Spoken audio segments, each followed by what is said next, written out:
we get started. So Hector is raising his hands and showing you where the speaker request forms are.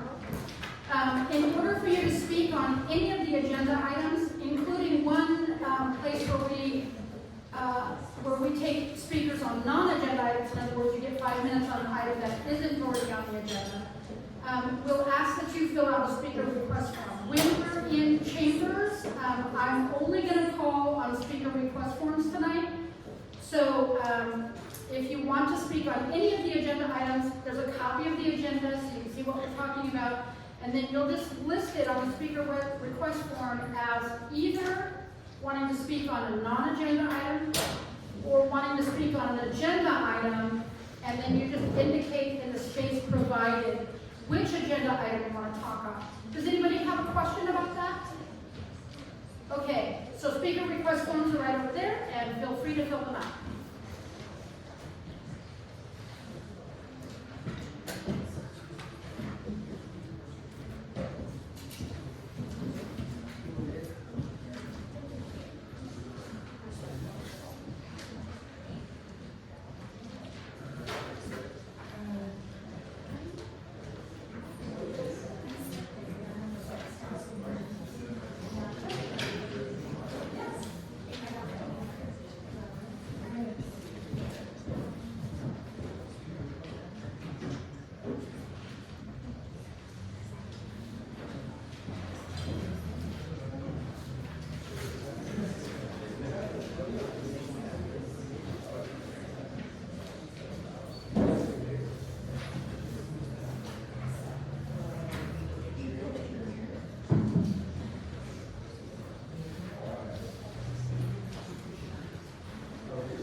So that's the number you'll want to use. And if there's a different number on there, but it's urban renewal, I'll move it to 7.1 during the public hearing.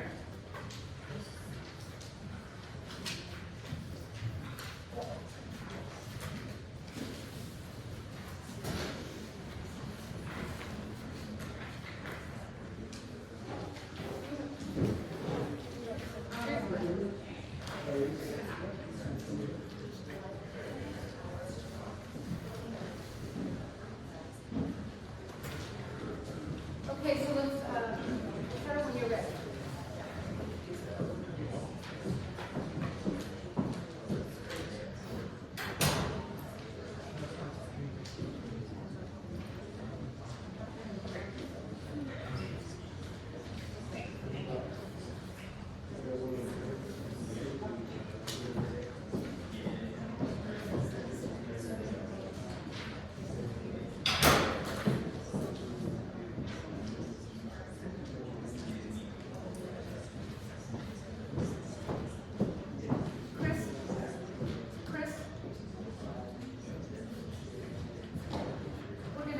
limit speakers on urban renewal to one space, which is 7.1. Yes. So I'll call you up then, but this time I'll just pick it up on there. So you'll have your chance during the public hearing. Okay. Okay? Anyone further? Convertible. No.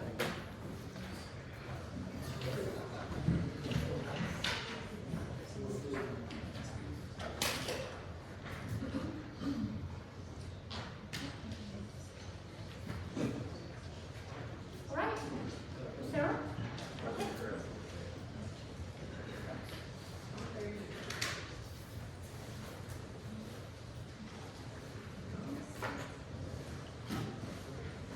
So it is 6:49. We'll call the Talent City Council regular meeting of February 15th to order. Roll call, please. Councilor Clark. Here. Councilor Lemmer. Here. Councilor Breyer. Here. Councilor Christensen. Here. Councilor Byer. Councilor Pernola. Here. Mayor Petersburg. Here. Mayor, we have a quorum. Thank you. Excuse me just for a second. I'm trying to open my packet and the link isn't working. Let me try a different. Okay, I think I have it.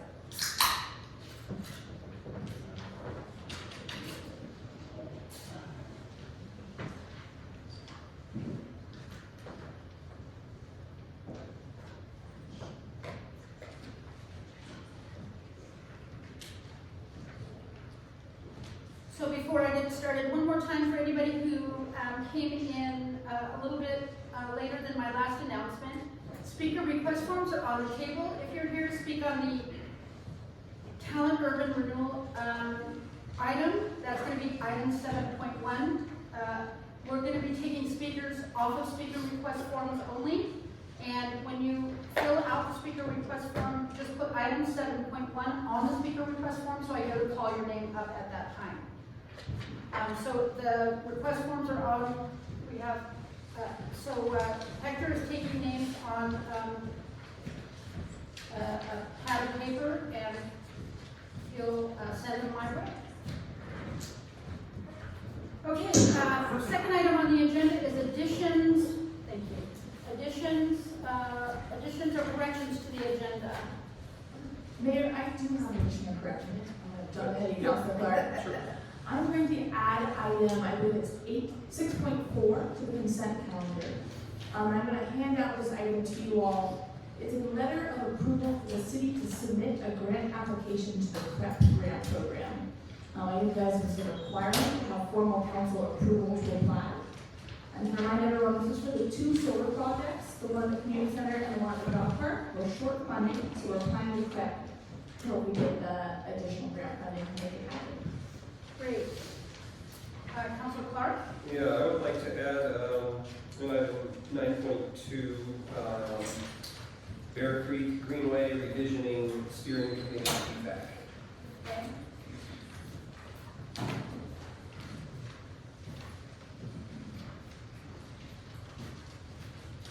Did you say steering committee? Yes. Thank you, Councilor Clark. Any others? Any objections to the corrections or additions? All right, seeing none.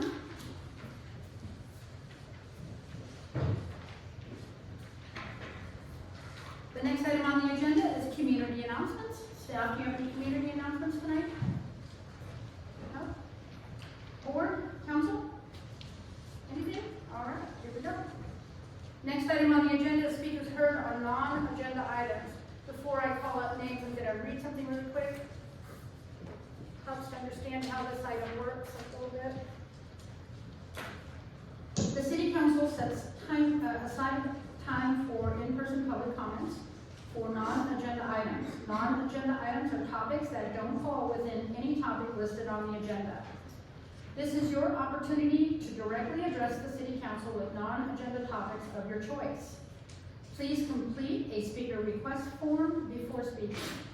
Before hearing from speakers on non-agenda items, I would like to note the decorum policy for the council chambers. Disruptive audience behavior is not permitted. Decorum violations are disrespectful to the speaker and all attendees. Failure to follow the basic standards of decorum may result in removal from the meeting. Finally, I would like to emphasize the public comment is your opportunity to provide your comments to the council and is not intended to be a time for questions and answers. At this point, if you have completed a speaker request form, please come forward. Actually, do you have any additionals? Okay, I do have one. I'd like to clarify that the purpose of non-agenda is for us to hear new items from the audience, and then because we don't have a question and answer part, we usually take up any items that may become part of new business in future meetings. So that's kind of why we don't really talk about it at the time, because it's not on the agenda. So don't lose heart if we don't start talking about it. We usually pick up items that we might advance to a future agenda later in the evening. So with that, please, Myron Gore, please step forward and step up to the microphone and state your name and city for the record. I'm Myron Blower, live down here at 402 Talent Avenue, here in Talent. I wanted to come in and voice my opinion about what's going on with the housing around here, especially going down Talent Avenue. I've been here 26 years. I have never seen so much,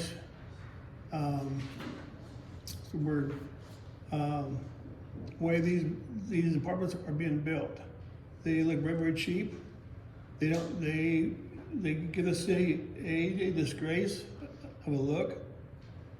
I know we need housing for people, and I do understand that, but I think they could have been built a lot better. Because we drive down there, and I'm not knocking, pardon me, I'm not knocking the military or law enforcement or nothing like that, because all of them do a great job. But it looks like a barracks down there, and it's pretty horrible as far as appearance. If you go down there very much and look at it, and just look at it, you will see what I'm talking about. The other issue too is the $17 million thing that you guys want to take away from the fire department. Mr. Blower, we'd be happy to hear from you about that. Okay. You're welcome to fill out a request form. It's all in there. And yep, and then it would be an additional request form for item 7.1, but we're not hearing that item just yet. Oh, you're not? Oh, Yeah. okay. So this is all I can say then is about At the this housing? time, but we'd be happy to hear the rest of your comments about the urban renewal on item 7.1. You just need to get on Elizabeth Hector. Okay, well, I've already got all written down there already and stuff, so. There's another one in here? No, A second one? no, Okay. just the one. Yeah, so just sign up for 7.1 and I'll call you up at that time. Okay. Did you have any additional comments for non-agenda items? Items not on the agenda. Nothing I can think of right now, no. Okay, thank you, Mr. Blower.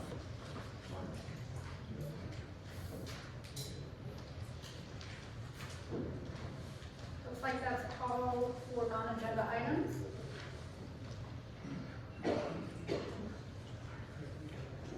Just double checking. Okay. The next item on the agenda is city reports. 5.1 is city manager's report. Staff? All right, thank you, Mayor, and thank you to my captive audience for this section of tonight. Just a report for you all, urban renewal has been the primary focus just these last 2 weeks here, as we get to this final hurdle, final push. But just to keep you all engaged, we are engaging in 3 other large-scale planning activities. The Transportation Growth Management Plan project, which is along Highway 99 revision corridor. Climate-friendly areas, which you all will see before you starting in March for some work sessions, as well as the regional recovery plan. That's belongs to our long-term recovery group. We are also putting finishing touches on our FEMA grant for hazardous fuels removal. We just got our final request for more information. And we're working through some OWEB tree planting grant as well. And just a reminder that March will really be our city council goal setting, so that we can be really clear before budgeting on what we want to prioritize in the coming year. And that's the city manager report. Thank you. The next item on the agenda is item 5.2, urban renewal activity. activities report. So the Urban Renewal Agency did not have their regular February meeting. It actually conflicted with the meeting last night, special meeting of the City Council. But as a reminder, Urban Renewal Agency had a special meeting in which they reviewed and approved a contract with the state to take over the ownership of the travel trailers at the Gateway site and receive some funds to help with that transition, as well as the lease agreement with Access, who will be taking over as the program manager of that site, hopefully in March. Thank you.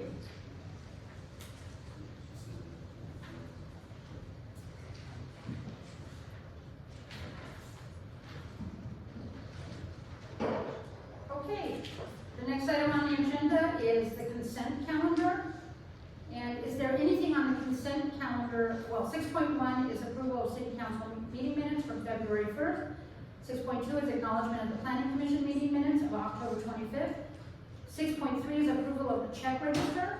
6.4 is the letter for the approval of the grant. Is there anything that we want to pull off the consent calendar to discuss separately? All right, seeing none, are there any questions or comments about the consent calendar? Council Perry Miller? I would just love a brief report on 6.4. Absolutely. Is it, can I do that for right now, Mayor? Yes, yeah, Great. So back in the spring of 2019, the city approved 2 solar projects. One would be in the field behind the community center, and another one over the dog park. And those solar arrays would help replace city energy use in our facilities with solar energy. We did receive a grant from the state in 2019 for those projects. The projects did get placed on hold due to COVID and the Almeida fire, so they never were implemented. And when we have returned to implement them, we have found that costs have risen so much that we no longer have enough funds to complete them. These projects were in partnership with the Oregon Clean Power Co-op, and so they have worked with us to draft a grant application to the CREP program. That's the Oregon Department of Energy's Community Renewable Energy Program that offers grant funding to communities who are trying to increase their renewable energy and resiliency. And so this letter just signals the support of council for the submission of the application to the program. And to clarify, it's the letter attached to what I handed out that you all will be approving. thank you. Any other questions or comments on the consent calendar? Seeing none, I'll entertain a motion. Councilor Perry Miller. I move to approve the consent calendar. Second. We have a motion and a second to approve the consent calendar. Is there any further discussion? Seeing none, all those in favor, please say aye. Aye. Any opposed? Motion carries. Item number 7 is public hearing, 7.1. Public hearing on proposed urban renewal plan. I'm going to read a little bit of a script here, and then I'll open up the public hearing. Sorry, I've got a lot of papers in front of me, so I'll try to keep it organized.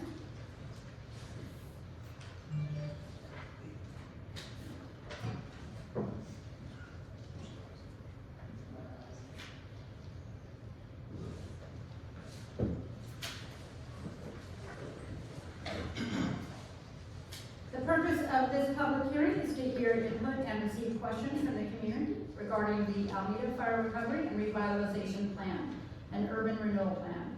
If you are a community member, you can ask questions or make comments, or make a comment by filling out the speaker request form located at the entry of the town hall. You can hand those forms over to the city recorder, Lucero, and I will call on you when it's your time to speak. So at this time, I will open up the public hearing at 7:03. Staff report? Thank you, Mayor. I will be providing a presentation today to summarize the urban renewal plan, hopefully for those folks in the audience who are here for the first time to discuss. So I'm going to jump right in it and just asking council to direct your attention to the screen behind you. All of our pictures broke down at 4:30 today, so we do not have many handouts for you all or the public.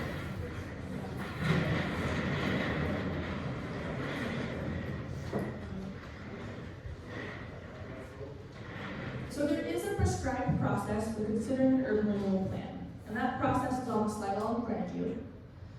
Since last August, when the city last considered a plan and received feedback, the city worked on drafting a new plan in response to that feedback. Back in December, the city council decided that we were ready to share that plan with the other taxing districts and with the public to receive feedback. And that's currently the process that we're in. We have received feedback from the various taxing districts that would be impacted by this plan, and then tonight we have the public hearing where we hope to hear directly from the public on their thoughts or comments about the plan. The plan is still in draft form. It can still be changed based off of feedback heard from all of you, from taxing districts, or other information that council has received to date. Council will have the chance to consider to forward the plan after they make any changes to the May 2023 ballot. That would be an advisory vote. If it goes to that ballot and if the public votes for the plan, City Council would then consider an ordinance that would be the final adoption of the plan. So we are currently in the beautifully highlighted teal boxes on the screen. So what is the purpose of this urban renewal plan? The core mission of this plan is to recover the affordable housing, revitalize our commercial areas, upgrade our city infrastructure, and increase our resiliency to and decrease our risk of natural disasters. Really is to help the city recover post the Alameda fire. An urban renewal is in a specific district within the city. What you see all before you is the outline of the proposed district boundaries. As you can see here, the majority of the boundary is burn scars, is the burn scar from the fire. There are some burn areas that have been left out because the city feels like they are substantially recovering on their own without the need of additional help or support. There are some areas that are not burn scar specific, but they are, I will say, burn scars adjacent. Specifically our core downtown. Part of that is included in this plan, hoping to help our local businesses who are having to weather the fact of the loss of customers post-fire and through the pandemic. Once again, the main goals of urban renewal is really to focus on recovering affordable housing, revitalizing commercial areas, upgrading city infrastructure, and increasing the resiliency and decreasing the risk of future natural disasters. This plan does name 16 projects that are specific to helping attain those goals. The estimated cost of these projects is $11.6 million if we're able to do all of those projects in this year. So urban renewal, the really drive for urban renewal is how do we fund that amount of projects? And I'm going to go ahead and just walk through everyone how tax increment financing works, which is the way urban renewal works, just to help folks understand. So what you see before you is 3 different buildings here in town. The first is a house. It's been around. The second is a house that was burned down in the Alameda fire and then rebuilt. And then the third is a commercial piece of property, a commercial building. And so what you all see before you is the estimated taxes that each of those 3 buildings are paying. As you can see, that house that didn't burn down, it's just slowly increasing in value every year. They're paying about 3% more for taxes every year. As you can see, the house with the small fire emblem, that's the house that burned down in the fire. So they lost significant value in January 2021, but then they gained it back as they rebuilt. And it did come back higher than what it was before because it's now considered a new building by the assessor. And then finally on the bottom is a commercial building. Their taxes are so low because they're one of our downtown pieces of property that doesn't actually have a building on it. So they're only paying that land value. So these are the property taxes. And these are what the property taxes would be with urban renewal. What I want to emphasize is what the property tax owner is paying does not change, whether you're in the urban renewal district or not. But what does change is where your property taxes go once you pay them. And so what you see here in that, the term freeze date will be used a lot. And that's the moment that urban renewal considers the tax value frozen for the properties inside the urban renewal district. And so what happens is that frozen value, so that $2,112 of property taxes for that first house, that money continues to go to the taxing districts every single year. But any increase to that $2,122, the blue numbers underneath the other numbers, those blue numbers, that increase, is what goes to urban renewal, to performance projects. So at the very bottom of the screen you can see, so each year the taxing district, that the urban renewal district is active, the taxing districts will distribute the total taxing dollars that were as of January 2022.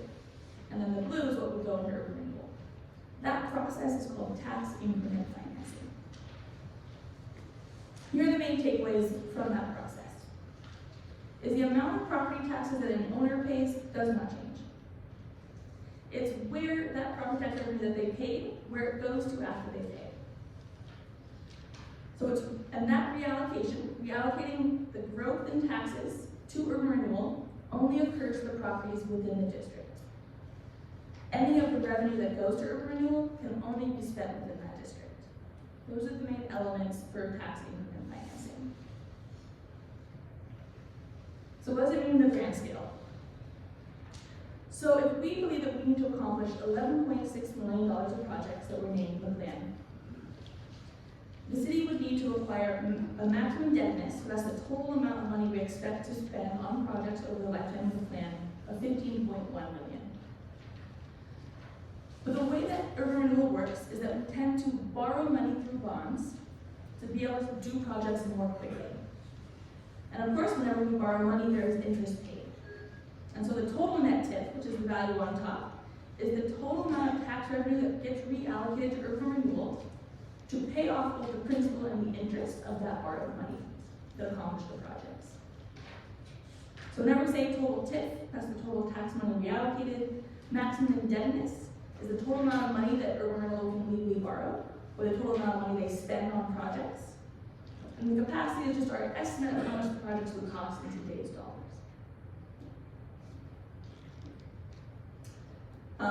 Obviously, this money gets reallocated from somewhere, and where it gets reallocated from is the other taxing districts that receive property tax. They include Jackson County, 4-H Extension Service, Vector Control, RVTD, Jackson Soil and Water Conservation District, Jackson County Library District, the City of Talent, Jackson County Rural Fire Prevention District number 5, and then I'll just jump forward, and then the Education Service Districts in the area. And I apologize, this is very small on the screen, but the total amount of taxes reallocated to urban renewal can be seen on the very bottom row. So I will share out loud. City of Talent will forego over the lifetime of urban renewal approximately $4 million. That's expected to be over 17 years. Jackson County, for example, will be $2.5 million, and the Jackson County Fire District will be similar to the city at $4 million over those 17 years. So the education districts, which we have our Education Service District, our Rural Community College, and Phoenix Town School District, urban renewal impacts them a little differently. So the way that the schools and education districts get funded here in Oregon is through a formula set by the state. And there is a state school fund that then pays the money to the schools that they've been allocated. Property tax revenue is a portion of the money that goes into that state revenue fund, that state school fund. And so what you see here, so that Phoenix Town School District would forego $5.2 million in property taxes, is actually $5.2 million that the state school fund foregoes. In the history of urban renewal, the state has always fulfilled its education commitments to the schools, whether or not urban renewal takes property tax money away or not, because there's other sources of funds. That is just something to be aware of.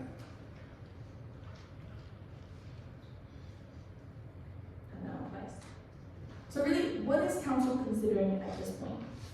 So the public hearing tonight is for you all to provide feedback on changes that need to be happening to the plan, or if you think the city should move forward with the plan or not. There are 4 major options that council is considering. Option 1 is to make only minor changes and refer the plan to the May 2023 ballot.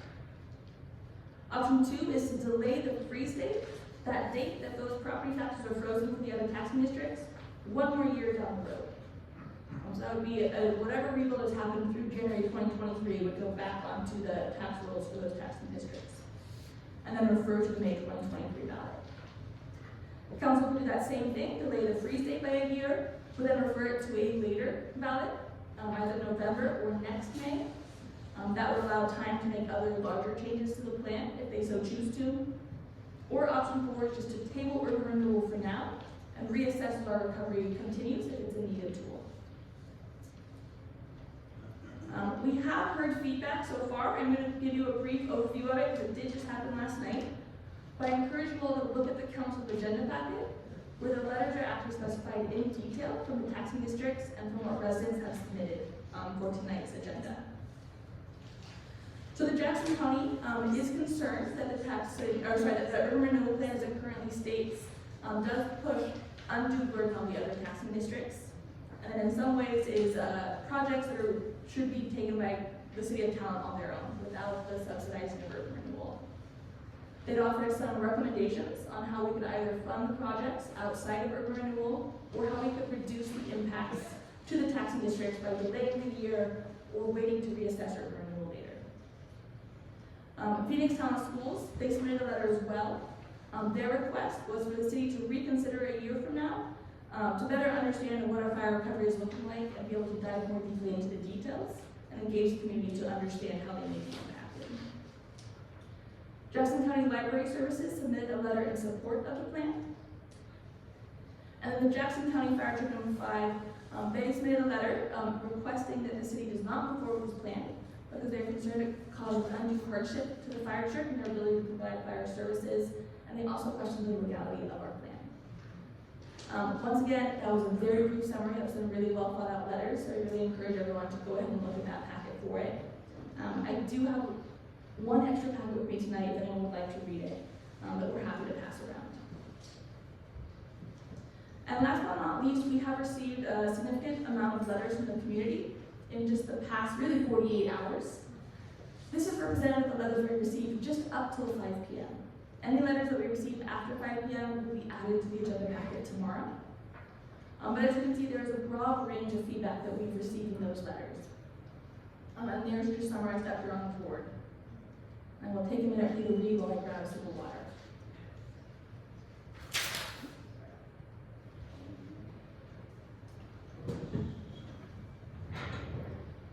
I'm going to go ahead and continue. So what are the next steps? So this public hearing is a really important part of that feedback process for the City Council. After the public hearing, City Council will decide if they'd like to make any amendments to the plan. And then they will have the opportunity to consider a resolution that would refer the plan after any changes are made to the May 2023 ballot. And so with that, I will conclude my staff report and hand the gavel back to the mayor. Thank you, Jordan. Are there any questions or comments about the staff report? I just want to reiterate, there are a couple of times in the staff report we talked about, taking action, and in this case, it's really just taking action is defined as just sending the plan to the voters as two of the options that are available of 4. Correct. So that's Yeah. Or making any changes directly to the plan. and then sending it to the voters. Yeah. Okay. All right. So at this point in time, I'm going to start taking speaker request forms. And I just want to make sure nobody has any comments or questions of staff. We had a big session last night, so sounds like most of our questions on this are answered this time. So let's get going. I take these in the order that I get them. Yeah, I'm sorry. Somebody just let me. Oh yeah. So just to go over a little bit about what we do, I'm going to call your name and bring you forward. You'll state your name and city for the record, and we give you 5 minutes to make your comments. So Hector, when you set your timer, I like to give everybody a 1-minute warning. So we'll interrupt you, I'm sorry, but it does let you know that you're on your last minute. I think that's pretty helpful. So with that, let's go ahead and call Daniel Scott to the microphone and state your city for the record.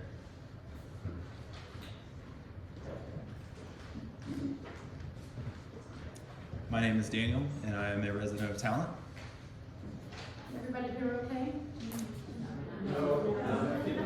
My name is Daniel, and I'm a resident of Talent. Is that better? Is this better? Yeah. So I'm a resident of Talent. I attended a meeting that was roughly 2 weeks ago where City Manager Brooklyn went over a presentation of the plan. And I personally am in support of proceeding forward with the urban renewal plan as an idea to continue to improve the recovery of the city of Talent from the Alameda fire. I believe that the process of reallocating funds within the specific district is a great method of keeping the funds that people pay in terms of their taxes directly within their community to help improve the future recovery of the project. I'm aware that it will impact a handful of other districts throughout the county as it moves forward, but I believe that impact to them will not be I believe that the impact towards these other districts will not be an impact that will be a reason to not go forward with this plan. So I would like to encourage the city council to move forward and support the urban renewal plan. The next item, the next speaker request form is for Ken Baker. Please come forward and state your name and city for the record.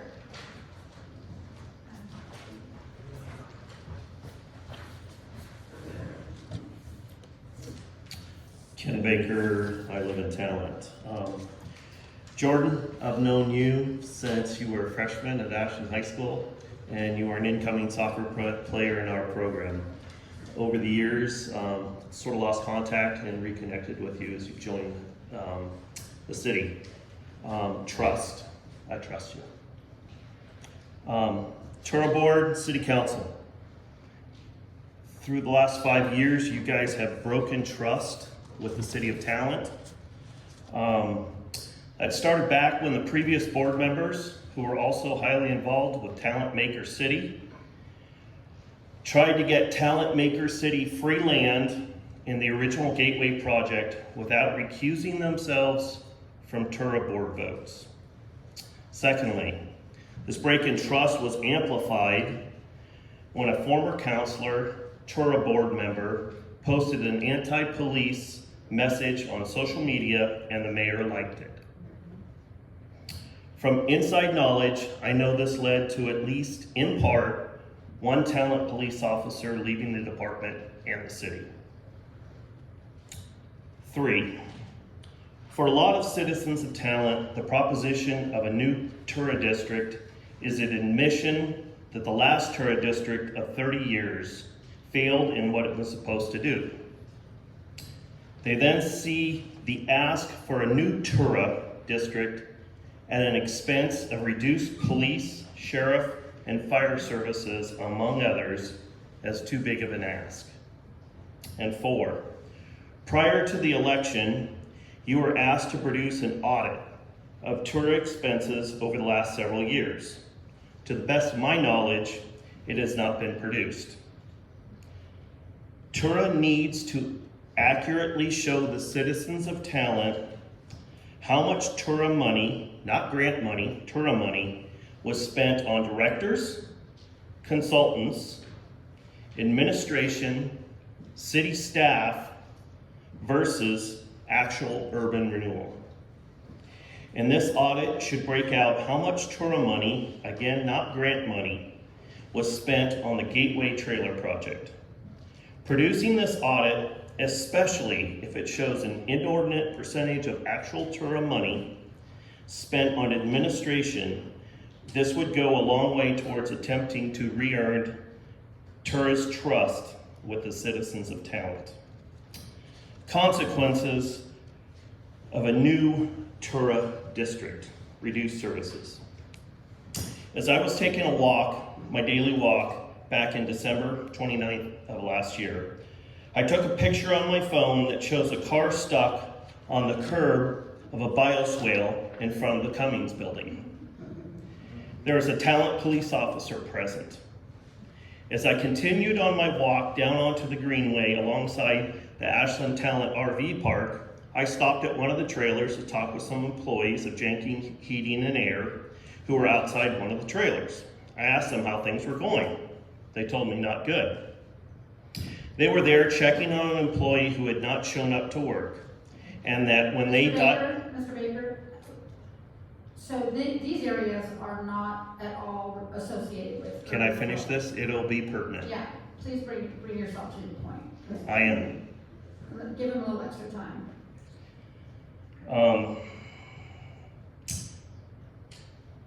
They were checking on an employee that had not shown up to work, and that when they dialed his phone, they could hear it ring inside the locked trailer without anybody answering. They said they had called the police over an hour earlier to do a well person check, and that nobody had yet to arrive. I sort of laughed and turned around and showed them the police officer that was over at the car stuck on the bioswale in front of Cummings. It was obvious there was not enough police coverage for both a traffic incident and a well person check. So the question must be asked, what will service look like when more funds are redirected from these vital public services to a new Tura district? I guess in conclusion, I've got two things. Tura and the City Council need to attempt to re-earn the trust of the citizens of Talent. Produce that audit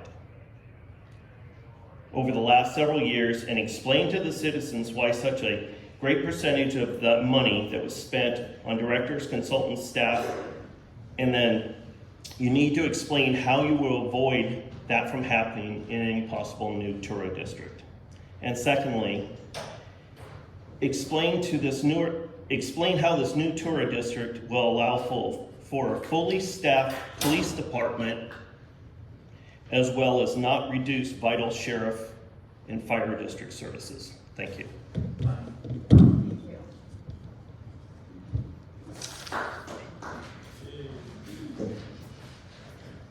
Okay, the next person is Charlie Cross. Please come forward and state your name and city for the record.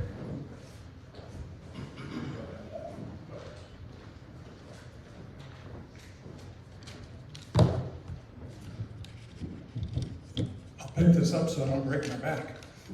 Charlie Cross, the beautiful city of Talent. Thanks for this opportunity, everyone. I really want to talk quickly about two things. One is a recommendation to slow down, and the second is a recommendation to protect the fire district. As far as slowing down, I attended last night's Zoom meeting, which was very helpful, and there was great discussion among y'all. And a lot of good ideas came forward, and I realized it's going to take some time to really carefully look at all those ideas and potentially incorporate them into the plan. Meanwhile, we're 9 days away from the deadline to get this on the May ballot, and so that suddenly sounds like a rush. And then given that there are recommendations from a couple of the other taxing districts to slow down, I'm kind of adding to that idea. Let's slow down.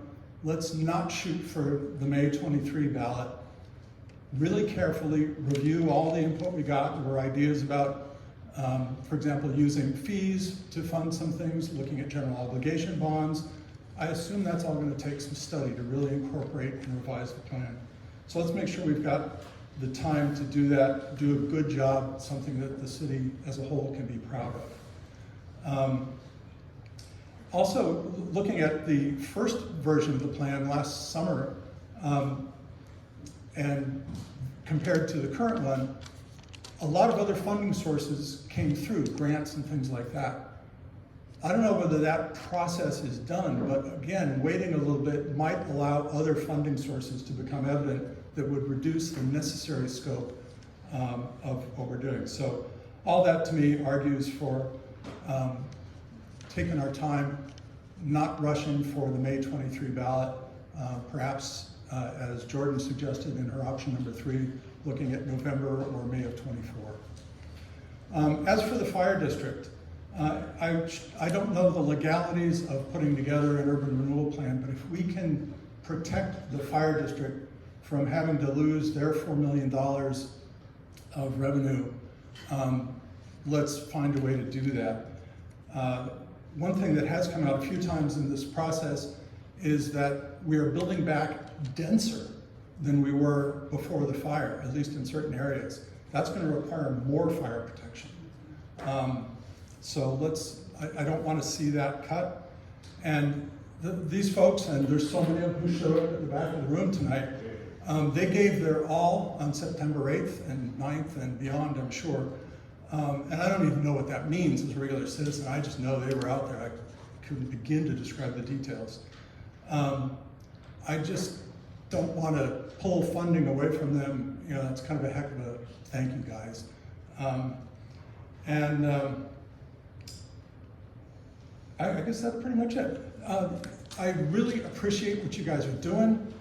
You clearly listened last summer to feedback like this from the districts, from the citizens, and you paid attention and you moved and you altered the plan. And to me, that's democracy in action. I really appreciate that you guys are all out there representing us. Thank you. Thank you, Charlie. Next speaker request form is for Salinas Garcia.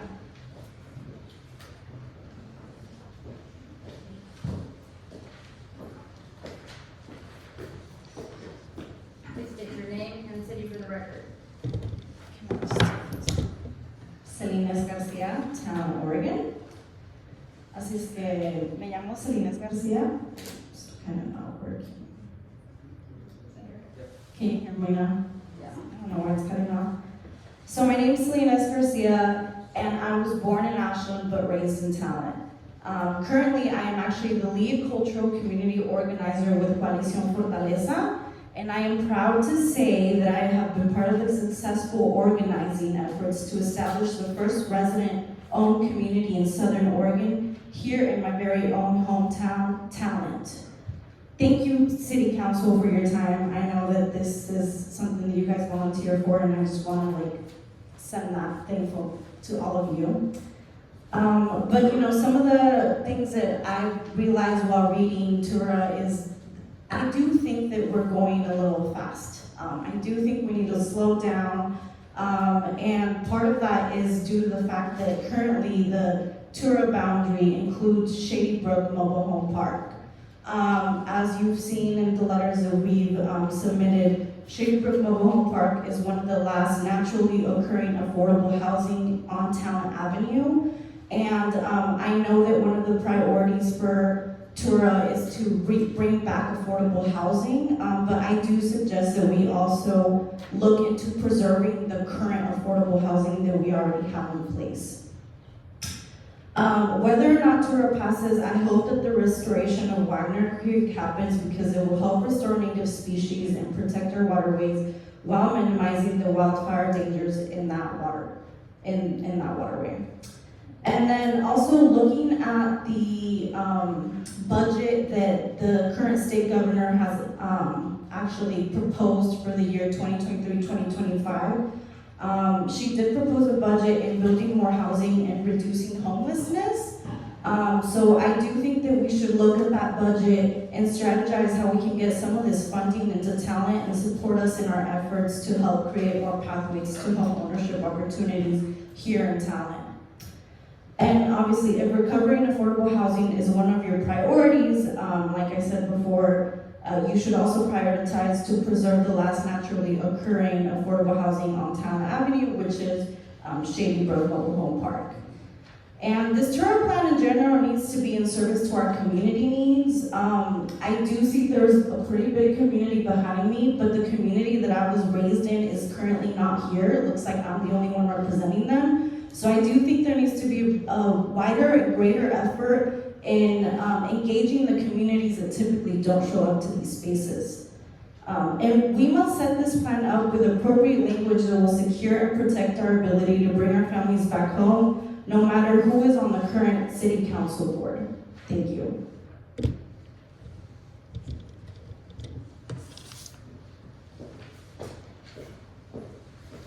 Thank you, Salinas. Next is Mira Rockholman. Please come up and state your name and city for the record. Hi, I'm Mira. I live in Talon. Thank you, City Council, for your time and efforts. I am kind of in a funny position because I feel kind of a bit of a fence sitter. I'm really supportive of the urban renewal, and I would love to see Talon thrive, and I would love to see well-placed and well-made sustainable affordable housing provided and helping get the community back, etc. I also have had some issues around some of the services that I feel have been lacking here in the city. Over the last few months, I've had 2 instances where I needed to call 911, and I'm a woman living alone here. And in both instances, I waited over a half an hour for those police officers to arrive. That was not a safe feeling for me at all. And so I really have a lot of concern about taking the revenue from the police department end as well. I was one of the fortunate ones that did not lose my home in the fire. However, my home did burn down when I was a child. And I do have a lot of concern about the fire department also not having its revenue to do its job well. So that's kind of, it's not sure what's going on, okay. So it's a tough one because I also of course don't want my property taxes or anybody's property taxes to go through the roof to support this plan. And the money does have to come from somewhere. But the police and the fire department are 2 extremely important departments and services that we need. Obviously, we needed them on September 8th for certain. And so, and another one, and this is kind of a little bit just maybe, I am concerned because the other thing is I really do want to see Talon's urban renewal be great for everybody. I am sort of on the lower, I do own my home, so I'm a middle class woman, I suppose. I've worked hard to get what I have, and I'm on the lower end of that. But I am concerned about the town's, how the town is presented and our town pride. And I see a lot of, on my street alone, 2 piles of trash and piles and weeds, and I feel like a lot of times we don't, and I might be going off subject a little bit here, and I do apologize for that, but in terms of how we use our revenue, I'd love to see some follow-up on city ordinances, and that does include often police officers. I've had some really horrible incidences of a neighbor who left a dog in his home, and the dog was distressed, and it was hours before an officer came. And so it's things like that, like how else can we use the revenue to keep the city growing and thriving in a way that we want it to be. And I'd really love to see those ordinances followed up on as well and have our town be beautiful and safe. And so, thank you. Thank you, Mira. The next speaker request form is for Brady Graham. Please come forward and state your name and city for the record. Good evening. Brady Graham, Phoenix, Oregon. You can pick up the mic. Phoenix, sorry. Can I just raise this? Do you mind? What's that? Do you mind if I just raise it? Not at all. There you go. Whatever's comfortable for you. Yeah, I figured that'd be too short. Okay, my name is Brady Graham. I'm the president of the Firefighters Union for Local 2596, which I represent the firefighters that work for Jackson County Fire District 5. Jackson County Fire District 5 covers about 200 square miles. That's our service area. That includes the city of Talon, but it's not limited to that. We also cover the city of Phoenix and rural portions of Ashland and the rural portions of Talon and Phoenix. If this plan goes through, that would reallocate tax dollars from the whole fire district. I want people to know that, not just the folks that live in Talon. which means if you are a taxpayer that lives on the Mount Ashland Ski Road, or you are a taxpayer that lives on 2nd Street in Phoenix, next to our fire station that burnt down during the Alameda fire, you will be funding the projects for the city of Talent. These are folks that, some folks are also still trying to rebuild on their own. They're still trying to figure out how to get their homes back, how to get their community back in shape. And you will be taking their tax dollars and not allowing them to vote on that when it does go to a vote. To me, that seems a little unfair. So despite the massive pushback, this plan continues to go through, continues to get pushed through by this city council. And I'm here to ask you today, your firefighters strongly urge you, the city council, to vote down this proposal as an ill-conceived plan that has more downsides than up. Right now, where we sit as a community, this is not a time to be driving a wedge between the city and the fire department and all that. This is a time to bring the community close, grow, rebuild, bring the community together, and claw out of the hole that is the Alameda fire. We're all doing it. Everybody's doing it. The fire department lost over $1.5 million of funding because of the Alameda fire, despite our efforts to stop it. After that, our fire chief, your fire chief, Chief Hanley, got to work. That guy works harder than anybody I've ever seen. He was able to secure temporary funding from the state, FEMA, and some grants. We started the first ever in the state of Oregon, the apprenticeship program. There's never been one like it in this state.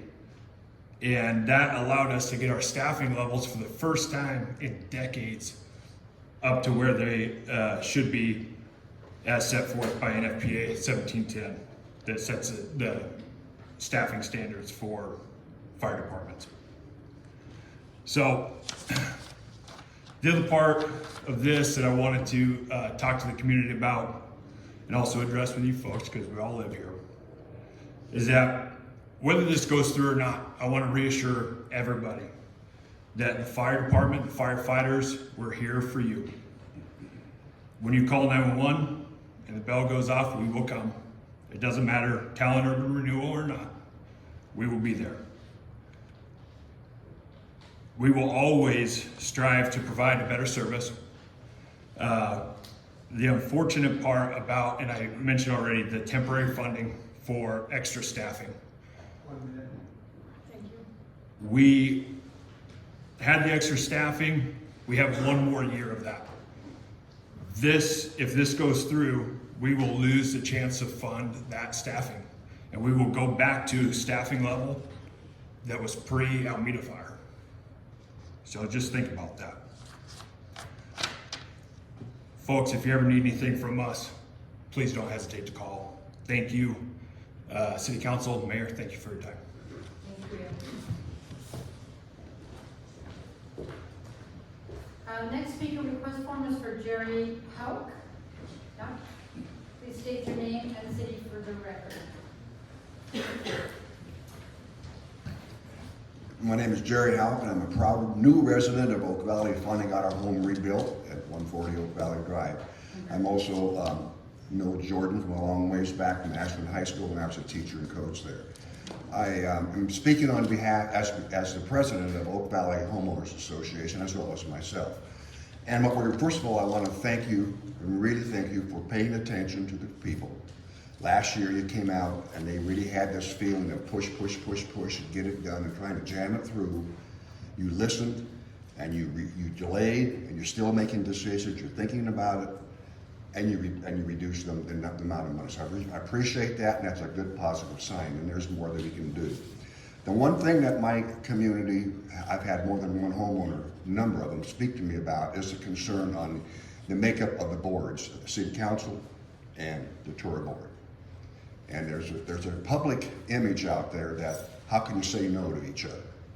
It's just like, where is the true line drawn? And then when Tour was created 30 years ago, 20 years ago, I'm thinking 30 of our leagues that we have are fighting.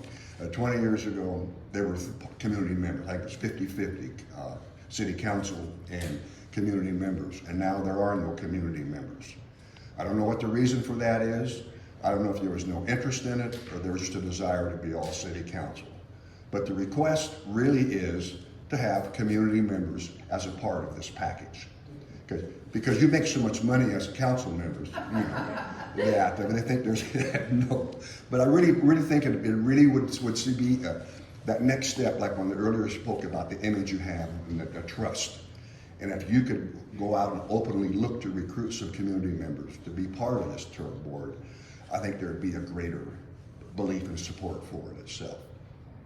And you know, and it's the thing that you know, that is so. I mean, as a coach, I remember we had public image was really important, and it's the same with you.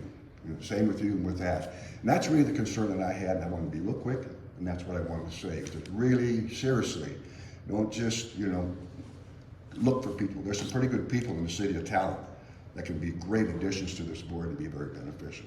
Thank you. Thank you, Barry. The next speaker we perform is Francie or France? Yeah, Robinson.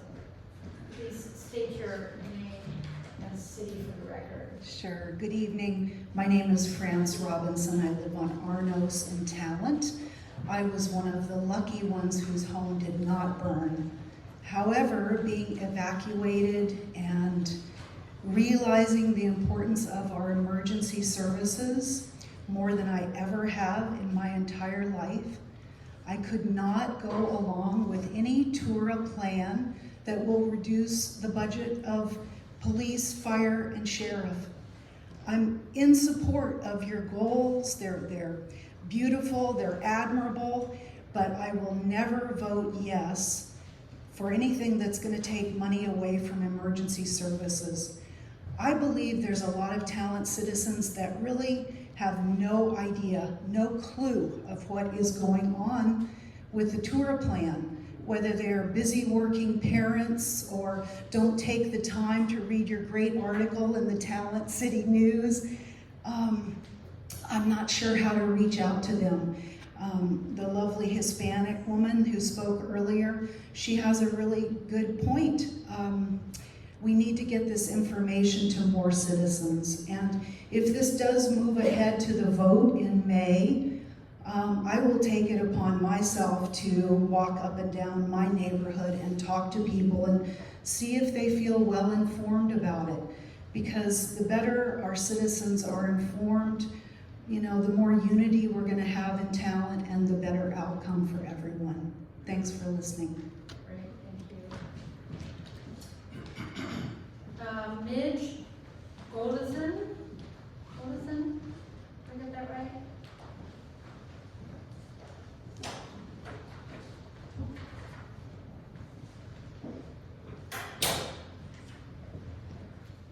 My name is Midge Goldeisen and I live in Talent. And my concern is the 17 years when I see Phoenix with all the new housing, the affordable, 8 to 10 affordable housing apartments right past Ray's. And you look at the neighborhood back there and we're talking 3 years they did all that. Maybe we need to talk to Phoenix on a better way to do things. And also, I would appreciate a light out here where I walk up because I can't do stairs. And 100 block of Front Street has 3 years worth of branches and leaves, and I marked that on my form to speak. Okay. That I don't see it, but what I will ask you to do is just try to form your comments. Yeah, I'm almost done. Urban renewal. Okay, Front Street has over 3 years of branches, down fencing, and everything on that walkway. And if we're gonna be taking more money out of our services, we're not getting very good services right now. Because a lot of people use that walkway. Thank you. Thank you, Midge. Okay, the next speaker on the list is Daniel Coley.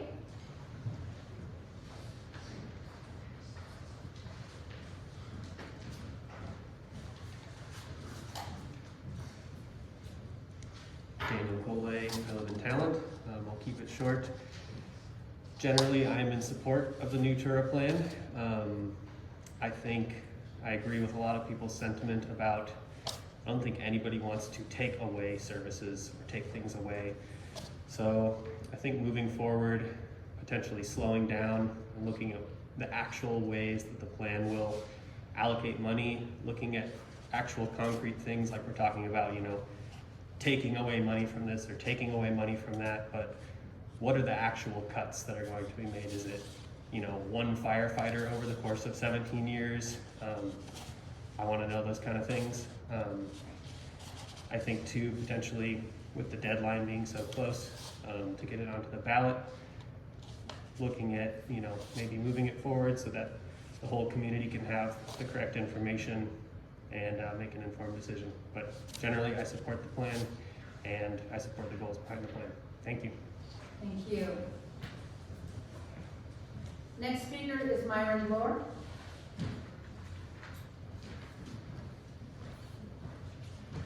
Hi, I'm Myron Bloor. I live here in Talent myself. The other thing I wanted to bring up, I was going to do earlier, was the funding for Jackson County 5 and the police department. If I'm not mistaken, that was all voted in funds for these agencies. And how and why the council is even thinking about taking money out of these agencies, I don't quite understand that. The other part of that is that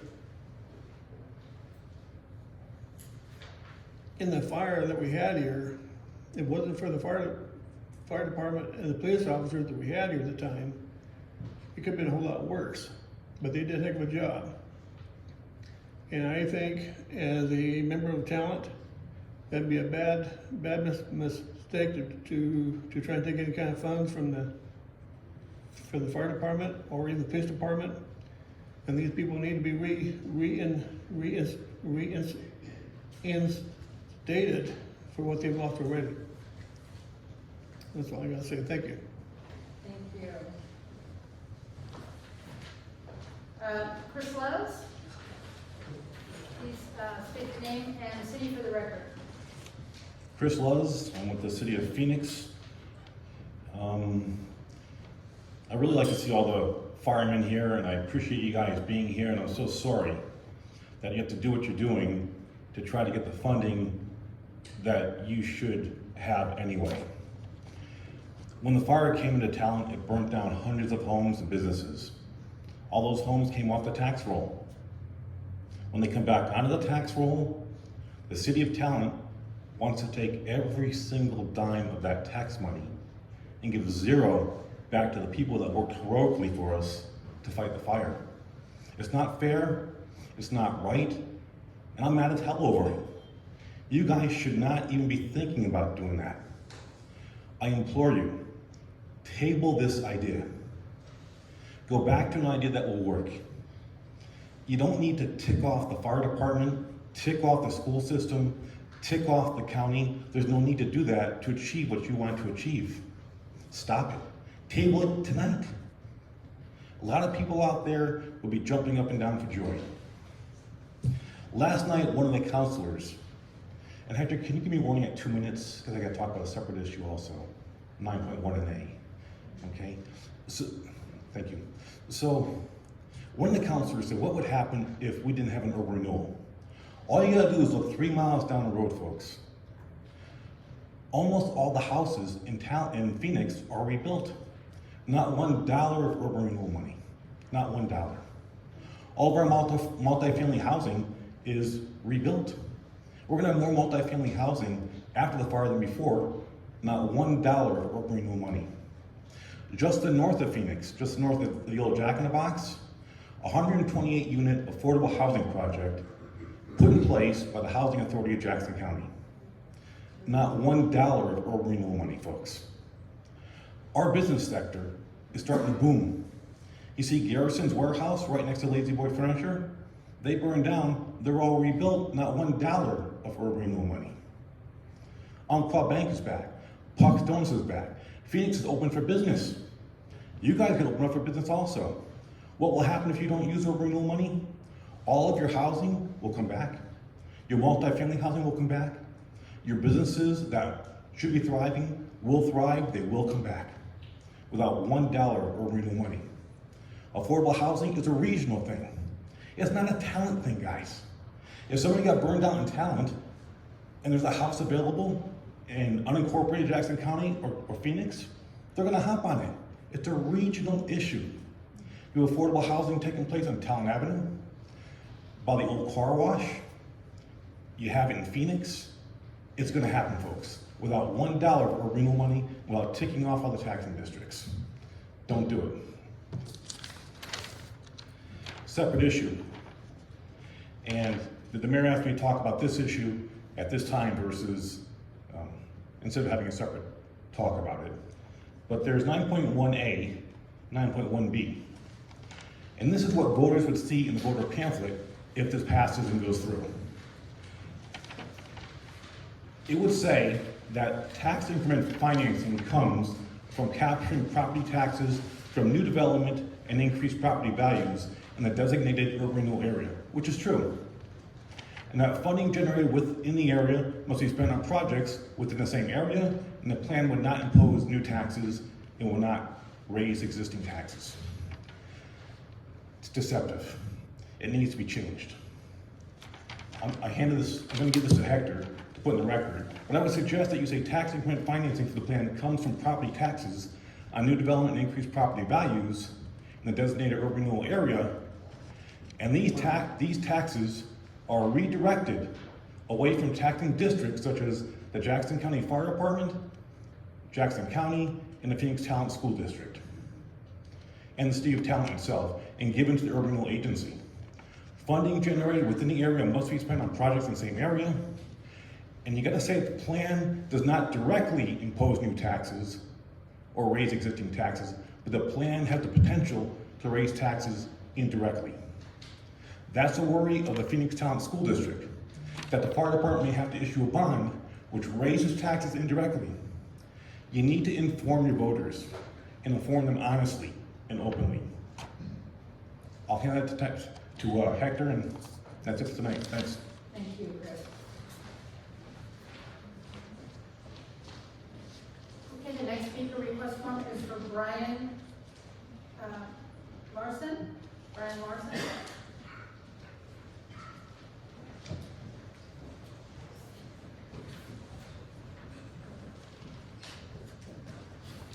Please state your name and city for the record. Sure. My name's Brian Marlia Larson, and I'm from Talent.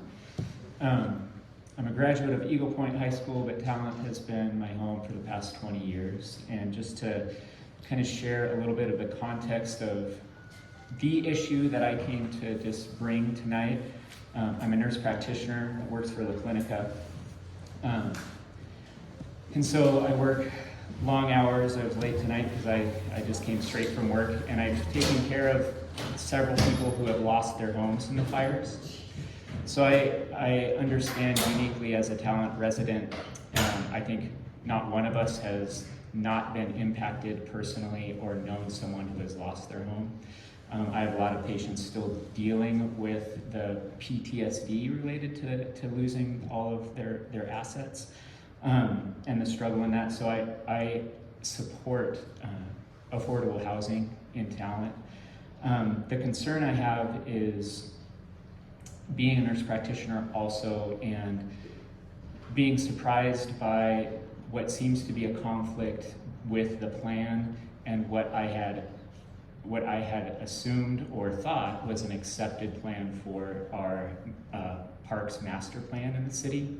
So when in 2020, when we were looking at kind of the development of the city and the city's plan for development and expanding green space, I stumbled upon the Parks Master Plan and was really enthusiastic about what that looked like. And now I see that some of the proposed high-density housing is actually taking away some of that proposed green space. And my ask is that the council reconsider that. I've spent a large part of my nursing career and my experience in international medical missions actually trying to help communities to grow their green space. I feel that a good balance between affordable housing and access to parks and green space is important for community health. And actually, in my interest in looking into this, have read articles that adequate green space actually serves that demographic that would be in affordable housing more than those more well off. And so I really hope that in the plan for urban renewal, we reconsider taking away or being in conflict with Talent's Parks Master Plan. And that's all I have. Many really important points have been brought up. I'm new to the conversation, but I felt like that piece was also important. So thank you. Thank you. Okay, the next person is Derek Rocard. Please come forward and state your name and city for the record.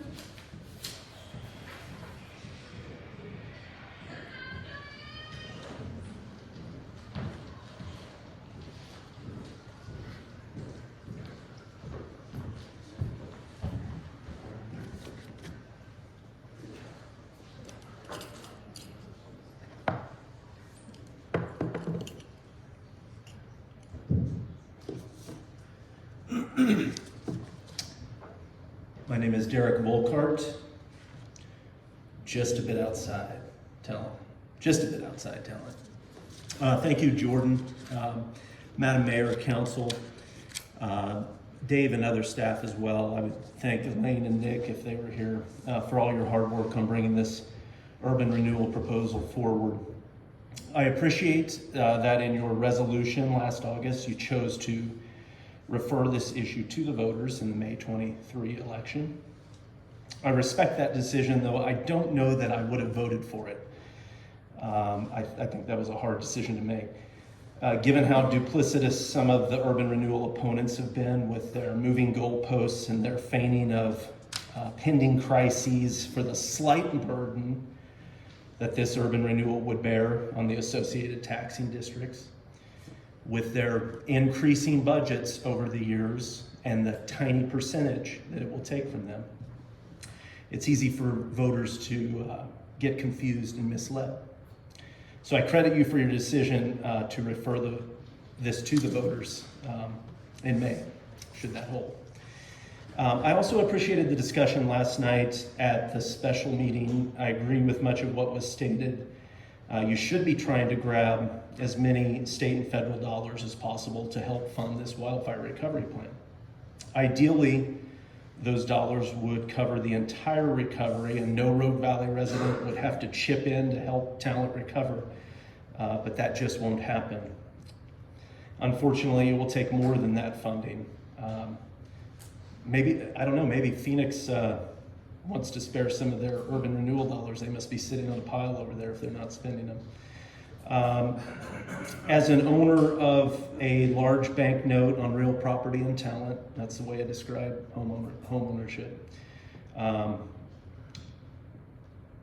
having been in the urban renewal district since 2010.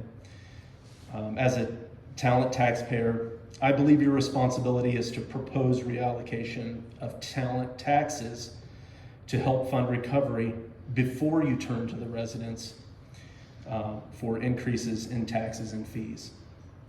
Oregon statute allows you to enact urban renewal for disaster areas. And as I have said before, any municipality not utilizing urban renewal for disaster areas or blight, not using that tool to help recover from a disaster, it's at the very least irresponsible. That's why so many cities have urban renewal. They're using it for blight. It's logical. You want to reallocate that money. Asking residents for more taxes or increased fees before reallocating resident tax dollars to cover the recovery is unjust when the city is authorized to reallocate those taxes or those monies.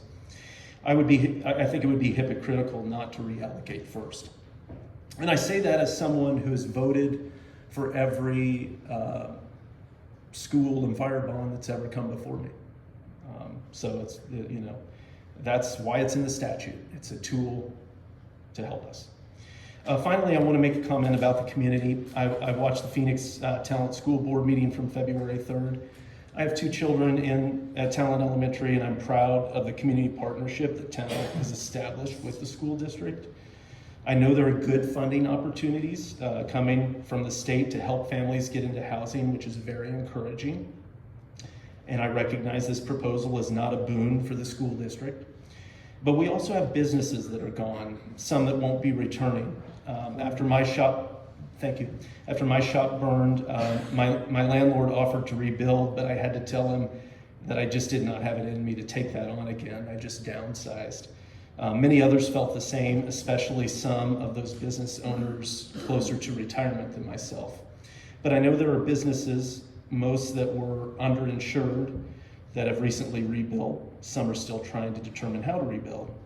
So I don't want to lose sight of the fact that we have resident taxpayers, some in need of affordable housing, not affiliated with the school district, and businesses, and also we have businesses that would benefit from the proposed urban renewal recovery efforts. I hope this does go to the voters in May, and I hope they pass it. If they don't, I guess you'll be looking to get money from us in another way. So thank you for all your efforts. You guys have worked really hard, and I appreciate it. Thank you. Thank you. Okay, that is the last of the speaker request forms. I do also want to acknowledge, because we are in a public hearing, that we have quite a few letters that were sent in as well. And so with that, I'm going to go ahead and... Mayor, there was one speaker request that must not have made it in the file that was emailed in earlier, Daniel Wise, who would like to speak during the public hearing. Let's see, please come forward, but I want to see if I missed it.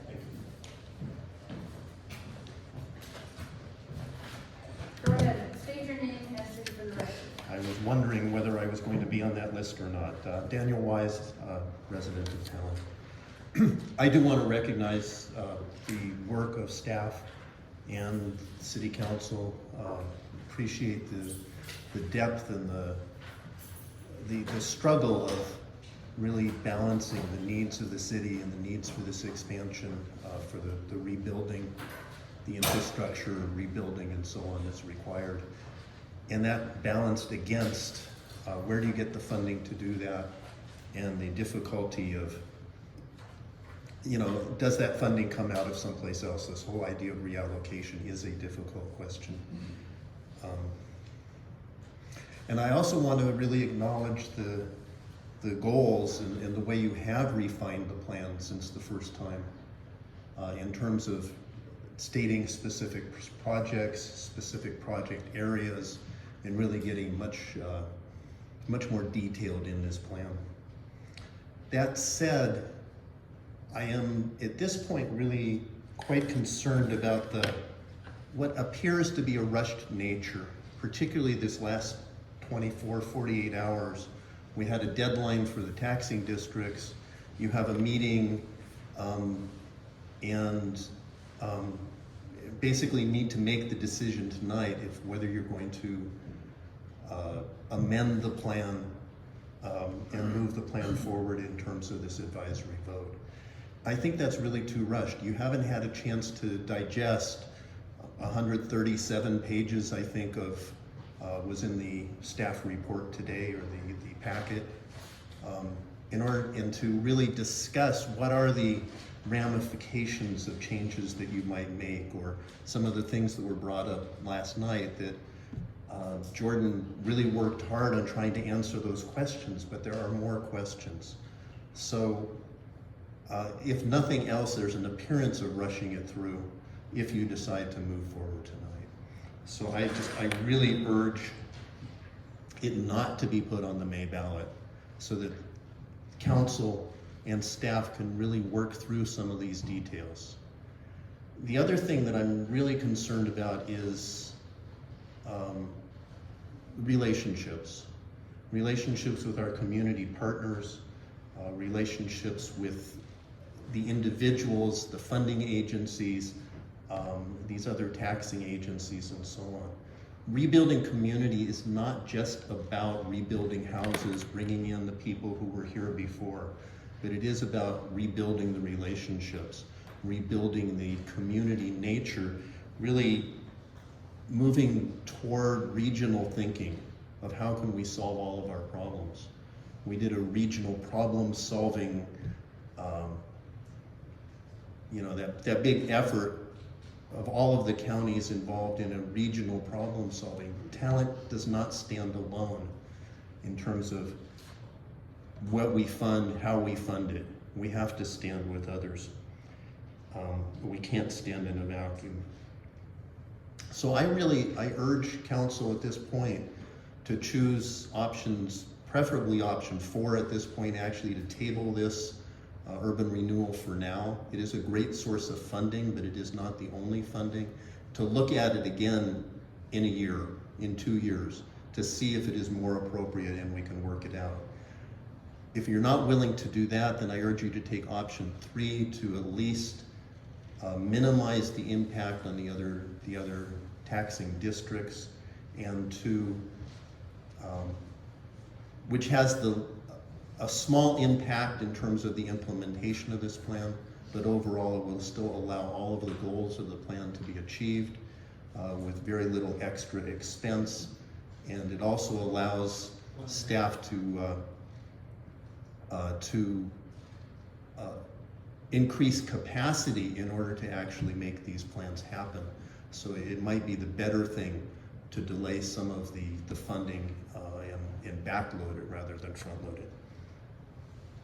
Do you mean option 2? I'm just curious. I think it was option 3, which was to put it on the May 2024 ballot or the November ballot. So it would be using the 2023 valuations. So yes, specifically using the January 2023 valuations, or even in my opinion, 2024 valuations, that would bring in less money up front, but would bring in more money, a similar amount of money long term. Changing the free state. Yeah. Yeah, gotcha. Thank you. Thank you.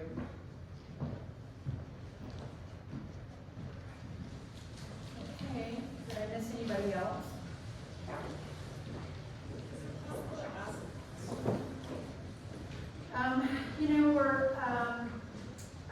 I'm going to ask the council if they want to relax the rules.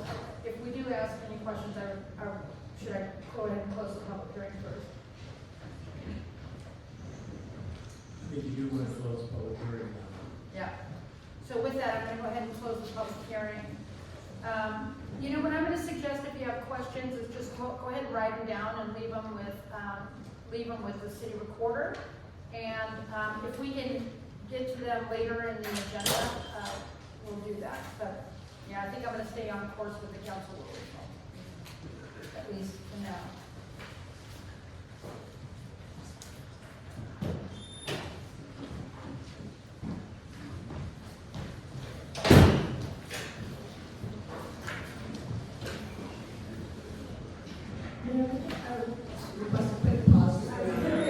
Yeah, so we're going to take a 5-minute break. We'll be at 8 morning, say 7.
Sorry, I want a handshake first.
Oh, yeah.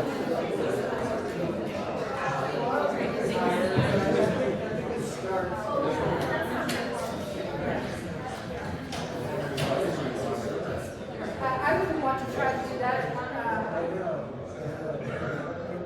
What? I said I wouldn't want to try to answer technical questions. Yeah.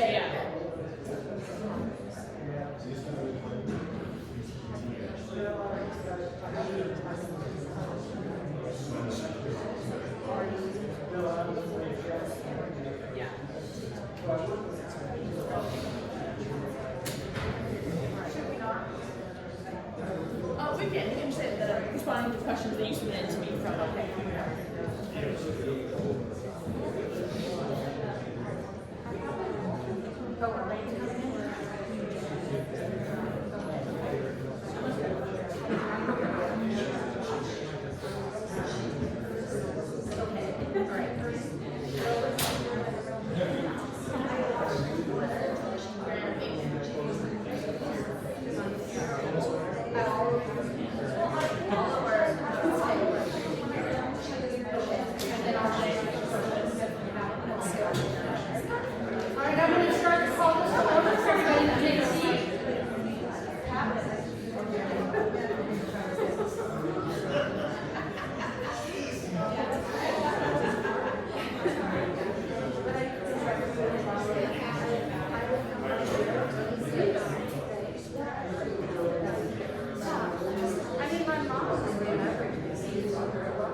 Yes, can you hear me? Yeah, I can hear you good. Okay. So I'm gonna be your sound interpreter if there's any other questions. Okay, because it's pretty hard to hear, so I guess speaking loudly and slowly helps. Yep, so the computer's right in front of me. Elaine, can you hear me okay? I can. So what I'll do is if there's questions or comments, I'm gonna be your translator. All right. And Nick is online too, so he can help with any financial types of questions. Great.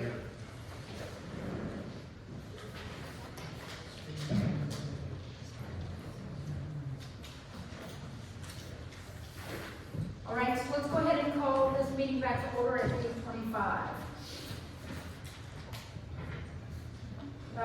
So the public hearing is closed, and just make sure.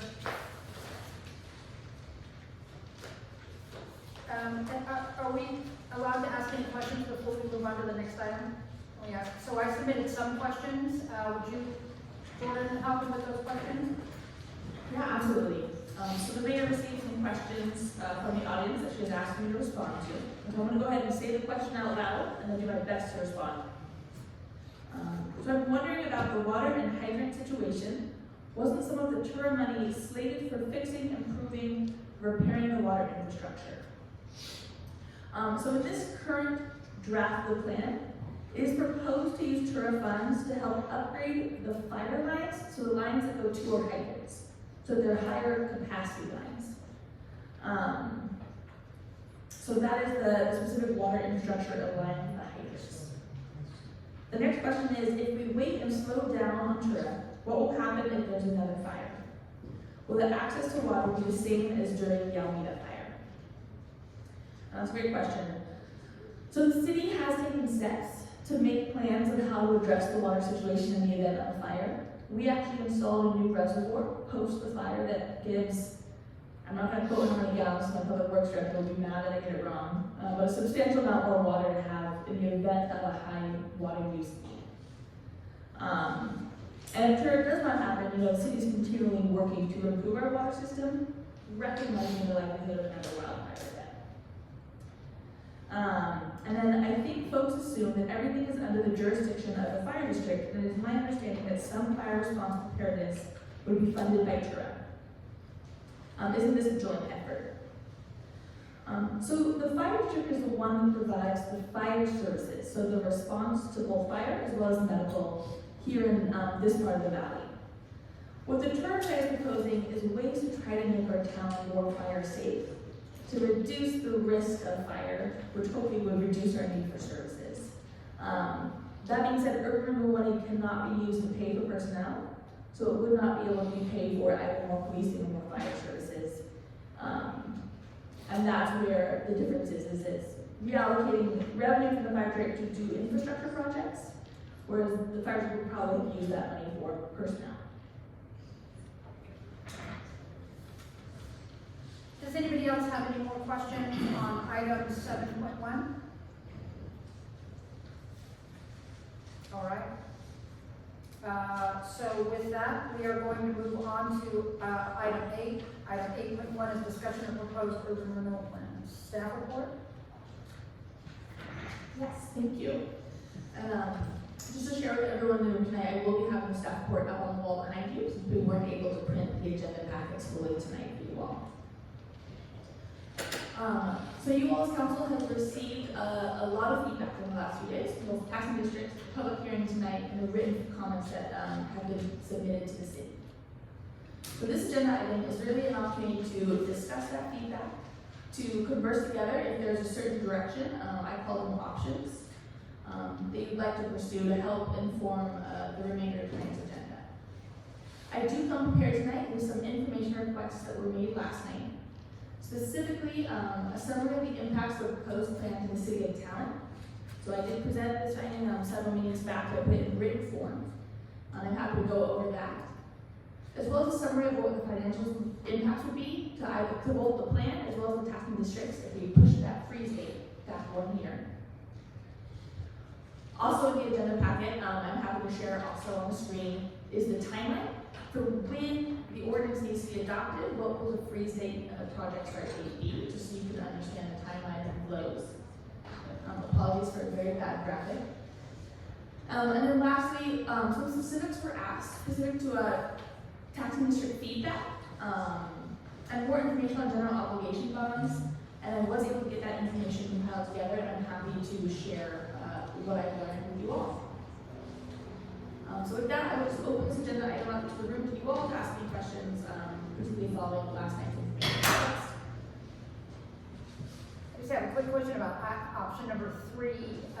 It's suggesting change the freeze date of the proposed urban renewal plan and refer the plan to the November or May ballot. I don't think there is an election scheduled for November. That would be my late night typo then. Yeah, so the next election is, I mean, I think we've known all along since the resolution that the next election would be May of 2024. Correct, thank you for that, Brett, that's very important to know. Okay. All right, and any other questions on the options? I would like to share just one piece of feedback. We did receive public testimony tonight from Councilor Byers, and she was not able to make it. The printer did run out of ink before we were able to print a copy for you all, so I did forward it to your inboxes for your review. I'm also happy to pull it up. Is it on this item, 8.1? It is. Okay.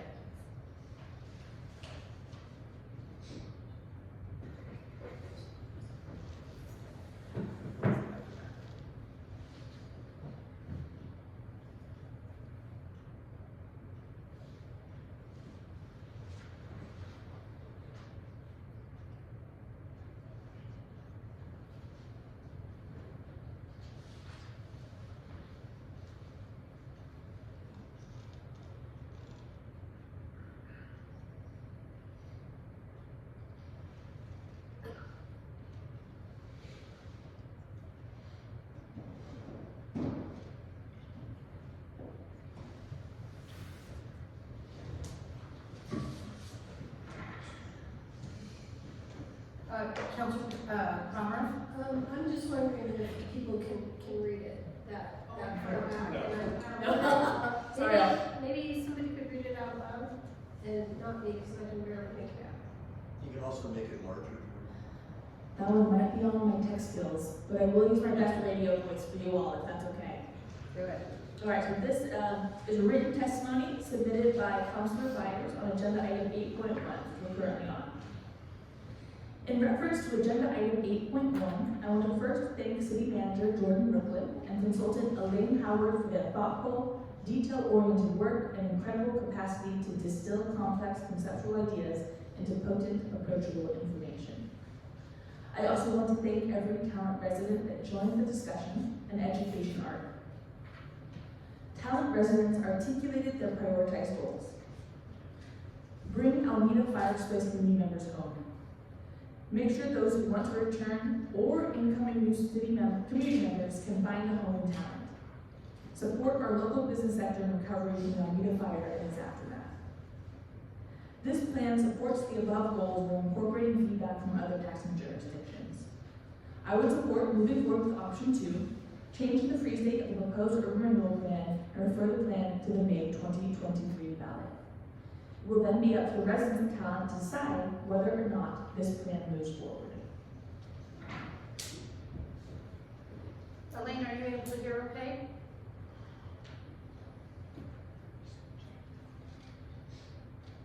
I'm sorry, I can hear nothing. Okay. It's a letter from one of the council members. I'm sure that we can get forwarded to you. Okay.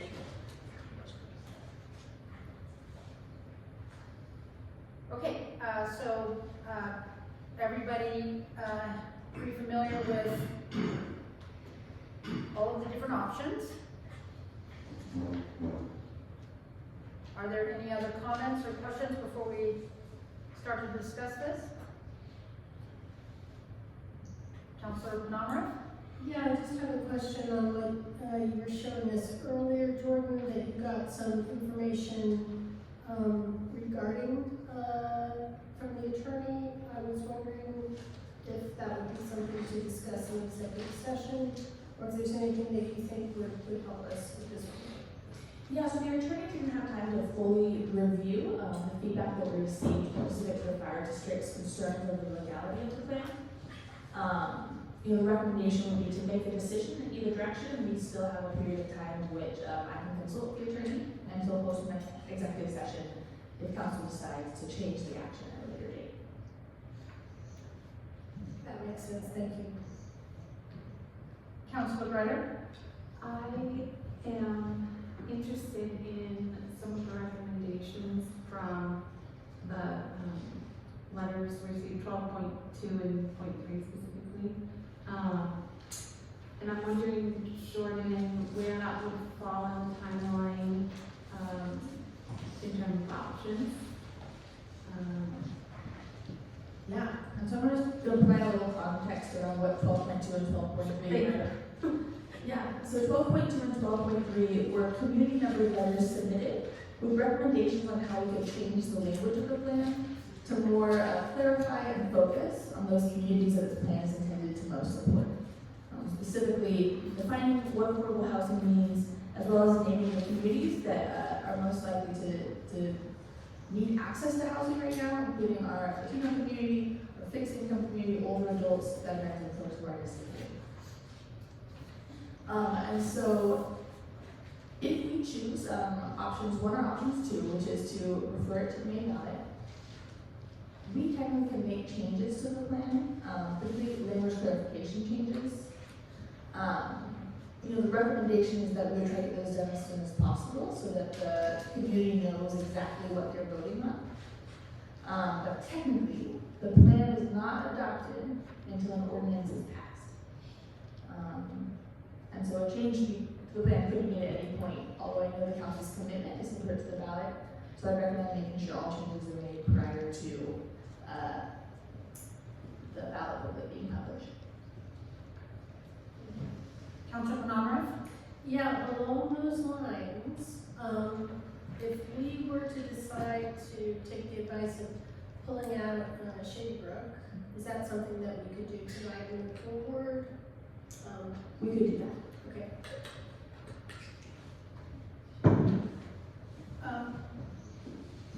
I think I lost Elaine. When I come in. I'm here, I just can't hear, if you it for me. Okay, I see what happened is the Zoom link, or the link that I have put up in the corner. I'm reading, is it okay if I'm reading materials that are under, okay. I'm reading your emails and, I'm just kidding, it's not, no, I'm kidding. It looks like it's a staff report. All right, okay, Councilor Clark?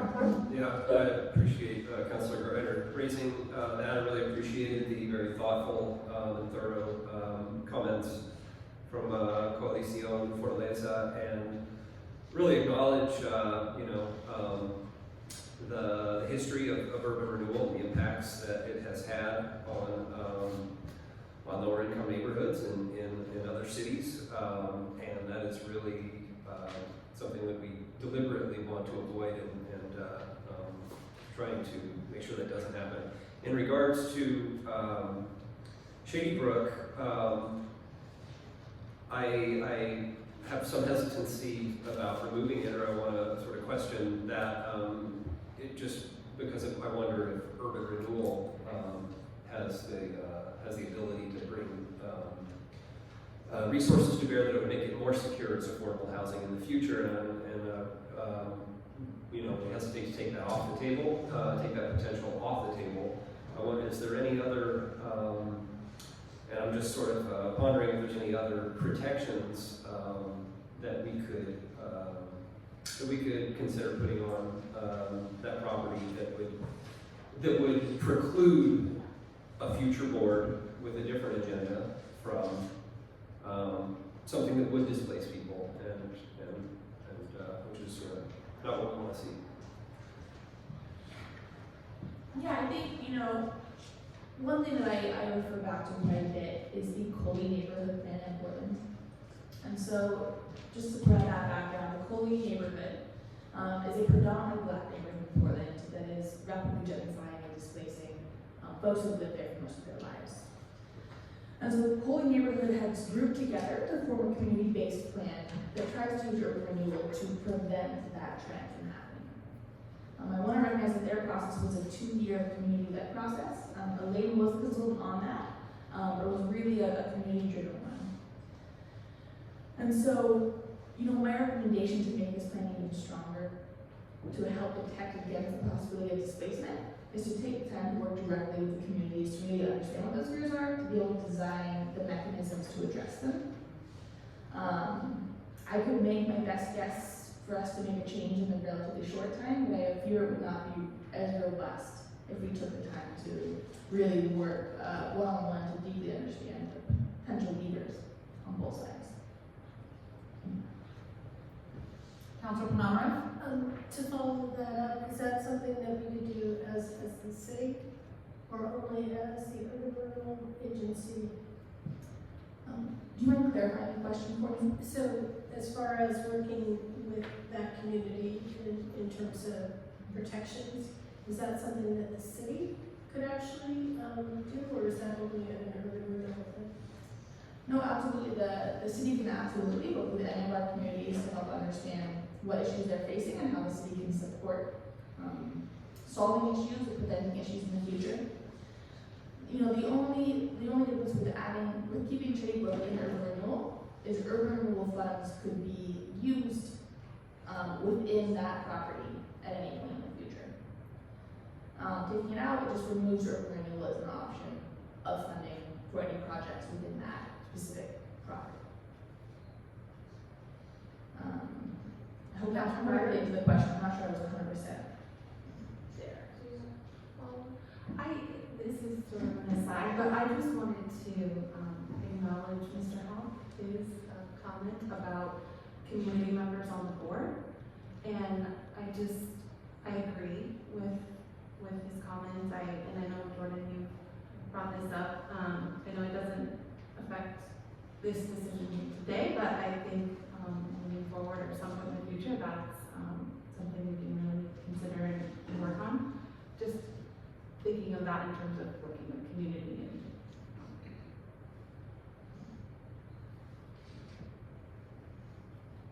Yeah, I think it's important. I think there was confusion caused when the urban renewal agency that we have right now, they were sundowning in 2016, and there was a decision that there was the one more project, which was the Gateway site project, which is still in the pipeline, but with just the one project and some of the other board members retiring. The council took it up and didn't go out looking to appoint more residents simply because there was just the one project. And literally, we were going to RFP on that project for the Gateway to be built, according to the community's vision, on the day the fire happened. So literally, we were going to RFP on that day. So if the voters choose a new urban renewal as a means of recovering the city, the board makeup for a longer term and more robust program for fire recovery could be made up any way that the council wants to do. So the board is going to, or the work is going to be a lot, and extra hands for sure is a good thing to talk about. Councilor Palmer? Yeah, I saw the.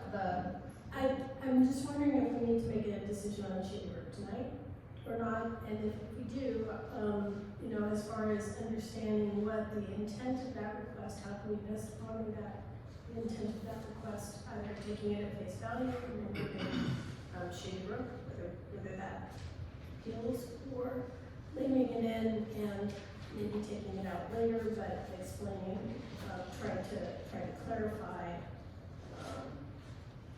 or fix it in such a way. It sounded like there was a lot of clarity coming from the request to just take it out.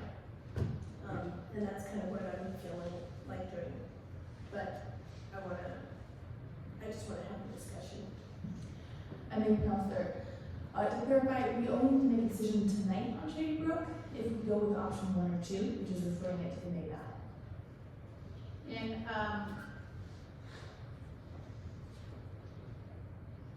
so if the plan were to be amended, if the voters voted for it, the plan, but you can reduce the size of the district anytime, right? I mean, Correct, you could amend the plan and remove any properties. yeah. Especially if there's no, if it's not a substantial, and so did we ask, I think we asked last night if it was a substantial amendment, didn't we? I'm gonna bring Elaine into this question, and Mayor, I'll have you repeat the question to Elaine about that. Elaine, can you hear me? I can hear you, yes. Yeah, I think last night we asked if the removal of, I think I remember it, if I don't, I'm asking it now. The removal of Shady Brook, is that a substantial amendment?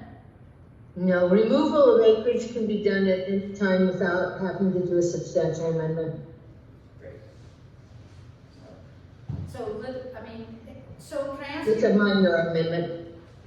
Can I ask you a question that if a project was done, if it was in the district, for the purpose of building the pathway, can that project be done and then it's removed? Yes. Okay, that's good to know. Councilor Bastizo? Well, this is a question for Elaine as well. I'm just wondering if we're in the urban renewal plan and we're a couple years in or whatever, and then you take a property out, won't that impact the funding for an urban renewal, depending how big of a property you're taking out? And we have to recalculate everything. Did you hear that? I believe the question is if you take property out and it has assessed value, won't that impact the funding? Right. And the question is, yes, it would impact the funding. So if you have, if you've floated a bond, if you have a bond out, typically you can't remove property unless you have approval of bondholders to remove it. And it really depends on the amount of assessed value that you're removing and whether it would have an impact on the potential repayment of the bond. So if indeed you were thinking of removing property like the one you're talking about, and you are getting ready to place a bond, I think you would want to make sure that that was included in your negotiations on the bond, that you could remove that property. So yes, removal of property does impact, but it depends on what the assessed value is, how much that impact is. And do we already know that impact is not a substantial amendment? Yeah, a substantial amendment is only increasing your maximum indebtedness or adding it above 1%. So it would actually reduce our maximum indebtedness altogether, right? No, it wouldn't reduce your maximum indebtedness. It just would reduce your capacity to reach the maximum indebtedness by the minimal amount of the growth on the assessed value of that property. Councilor Palmer? Clarifying question for Elaine, I thought that mobile homes, especially older mobile homes, values decreased over time. So I guess the question is, since this is an older mobile home park, does it really make a difference? Did you hear that? No, please repeat. Sure, the question is, Because it's an older mobile home is park. because it's an older mobile home park and they typically decrease in value, and I think we talked about that along the way, would it make a difference to the value? Am I on track so far? As it decreases in value, as it would decrease in value? Not any different, and Nick can jump in here if he wants also, but the value of that mobile home park is not going to be imperative in terms of your maximum indebtedness, because yes, the properties decrease in value.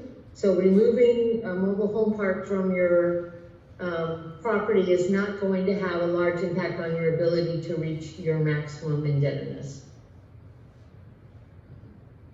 Did that answer your question? It did, thank you. Thank you, Elaine. Any other questions?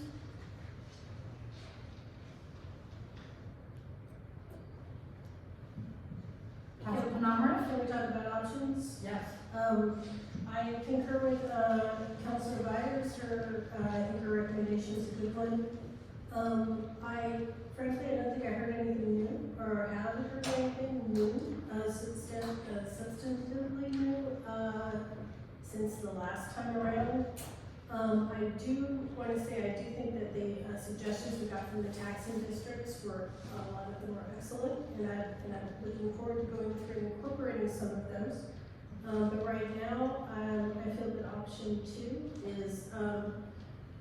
is basically what we promised we would do. And we are actually, under the advice of the county, reducing the impact on the taxing districts whose concern was, the dip they faced in property taxes as a result of the fire. I think option 2 alleviates that. And I think although some people who are new to this discussion feel that it has been rushed, we have been doing this for well over a year. I don't see waiting another year changing anything substantially. I'm ready to get some real feedback from the voters. So that's where I'm at. I'm feeling good about option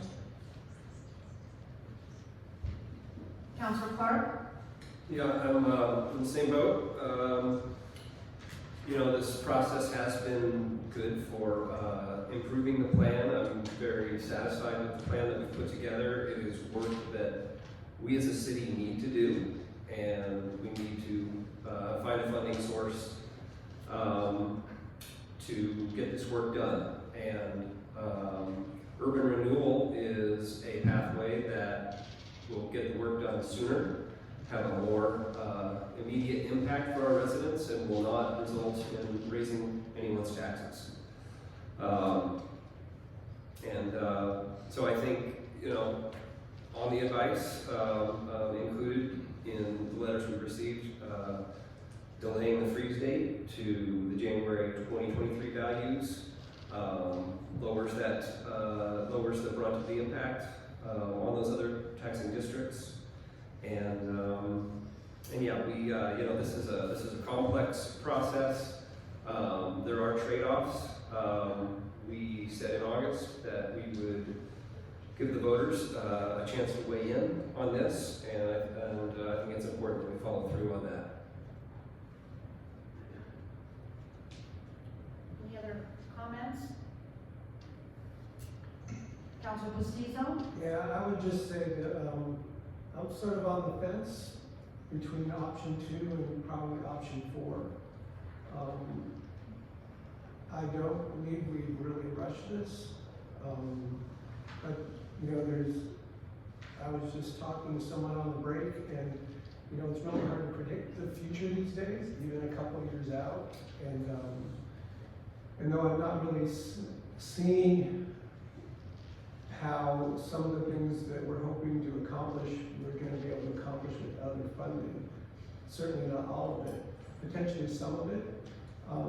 Would like to have a little better understanding of the obligation bonds, I think is the right way to say it, to see how that really works. Because what I got from our conversation last night was that there was some still ambiguity about where we are and how that would really work for us in this process. And so I'm not quite clear on that. But on the other hand, what the other 2 councilors have brought up, that we did lay out a plan that this is what we're going to do, and we're leaving it up to the voters to decide. So it's not like we're ramming it down anyone's throat. We're just saying we feel comfortable enough that we're willing to put it out there and let the voters decide. I am glad that it sounds like we're agreeing to moving the freeze date forward because the numbers I've got over with Jordan seem to indicate that that would put the other taxing districts pretty darn close to where they would have been if there was no fire at that time. Because what is building back really fast and at higher values. So we have to consider that. It's not just, building back what was there before, it's building back a higher tax base. What's going in. And the places that aren't building back and especially the commercial and the lower income housing are tough nuts to crack. I mean, I've been on the planning commission since 2015, and on the council now for a couple of years, and trying to find a way to bring affordable housing and even supporting our commercial areas have been on the agenda the whole time. And there hasn't been a way. I personally met with Jackson County Housing Authority on numerous occasions. I've been to presentations. They need help to get something done in town. And we've been trying for years to figure out a way to do that. And this, to me, seems like a vehicle that can get us there. So overall, I'm still supportive of the urban renewal plan. I'm just a little still trying to sort out between option 2 and option 4 at this point. Councilor, Councilor Greider, and then I'll take Councilor Panama. Yeah, I only have a question. Okay. Sorry. I was trying to remember, we did discuss general obligation bonds, and I believe, and I might have mixed up the context, that the city of Talent owes $6 million, and that your suggestion is you would feel better if that we didn't do anything like that for 5 or 6 years in the future, or something like that. And I just wanted to bring that comment and see if I remember correctly. Yeah, absolutely. First I'll say there is an additional memo in the agenda packet and having been passed around, specifically general obligation bonds that Nick, who's on the consulting team, helped prepare. And it really details really nicely what in the plan could be eligible for a GO bond and what couldn't be eligible, just to help really delineate that. What Councilor Panama is referencing is right now the city carries a little over $6 and change in debt, $6 million and change. I wish it was just $6 and change. We're carrying $6 million of debt, which for a town of our size, with our budget of our size, typical budget of our size, that's kind of at the kind of maximum cap that I would feel comfortable carrying as a jurisdiction. About half of that debt, about $3 million, is expected to fall off in the next 5 to 7 years. That means we will have paid off $3 million of that $6 million debt in 5 to 7 years. And so that would be a great opportunity to look at GO bonds as a way to invest other capital projects at that point. And just for clarity, the $6 million debt is mostly for the water system that we have. Correct. Right. Starting back when we stopped pulling water out of Bear Creek and putting it in the faucets and started buying water from Medford. Exactly. We had to install the infrastructure to be able to get the water from Medford to town. Yeah. Councilor Breiter? In regards to the free state, Jordan, I'm sorry because there's been so many numbers. Have we seen those numbers as far as the effects of the conflict that other jurisdictions? Was that on the slide in your presentation? I'm going to go ahead and pull it up on the screen behind you because it's just much easier to see it in the big form. You know, to that point as well, because it might be too, one of the things about the previous plan is we saw the percentages of their budget. Like the last, for example, this is the one that comes to mind, in the fire department, the last one was about 4% of their budget over the life of 30 years. Which, when you do the math, it tells you, that 17 million was something over out of a $300 million budget overall. And then I saw, and then by changing the freeze date, which we did the last time we took the feedback, we changed the freeze date, and it reduced the overall plan by 75%. And now we're not looking at $17 million, we're looking at $3.9 million. I guess what I'm trying to figure out is, does that, and I saw, so I'm getting to a point, I saw on the graph last night that the fire department presented that the cost would be about 60% of the previous plan, which suggested to me that the new percentage would be around 2% of, and so without those numbers like available to us, it's kind of hard to figure out, and I think it's important to know, you know, what we're asking of the other jurisdictions in terms of the budget cut. It seems like it's around a 2% budget cut, it's 60% of the last one, but I'm not sure if that's logical. I just wanted to argue a little bit with the word budget cut, because as I understand it, if, for example, the fire department's budget was 16 million one year, and then TURA went into effect, it would be higher the next year. It would continue to grow. So there's no reduction in the budget. It continues to grow. It just grows a little bit, not quite as fast as it would, because 1/20th of the district would be not increasing. So I'm just quibbling with your choice of words, budget cut. Fair enough. Rather than actually, you know, that increment is not quite spring, and they're feeling that is a loss to them. I understand that. Yeah. It's not really that the money coming in is less than the previous year. It might be easier to talk about in terms of the city too, you know, so, yeah, I guess I don't know if this is the same thing you're asking, this is what I heard, is I found it easier to kind of reconcile in my head when I knew what percentage of the budgets were. Is that information that's been recalculated? I'm sorry. I was reviewing Go ahead and answer her question and then, yeah. Great, Councilor Herrera's question? Yeah. Great. Because mine might be a little different. Yeah. So the difficult thing is we know exactly what the assessed value of January 2022 is. We are estimating or projecting and guessing what the estimated assessed value would be in January 2023. And the way we estimate that is using the building permit data that we have stored. So we can calculate, we can guess how far along our house is rebuilt, what percentage of houses, and how much does it cost for folks to rebuild it.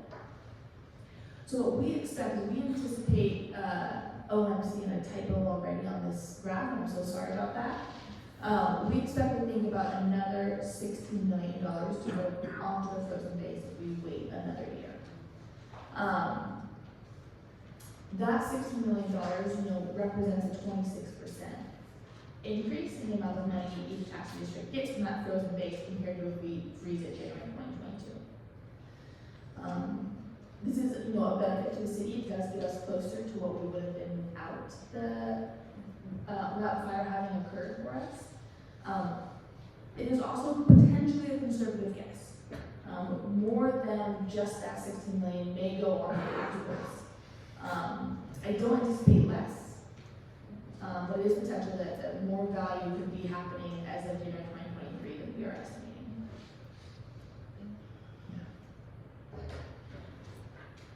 Councilor Perry Miller? I just wanted to clarify, are you referencing one of the recommendations of the county? No, so that was actually an analysis that our consultants applied, that we shared with the county as a courtesy.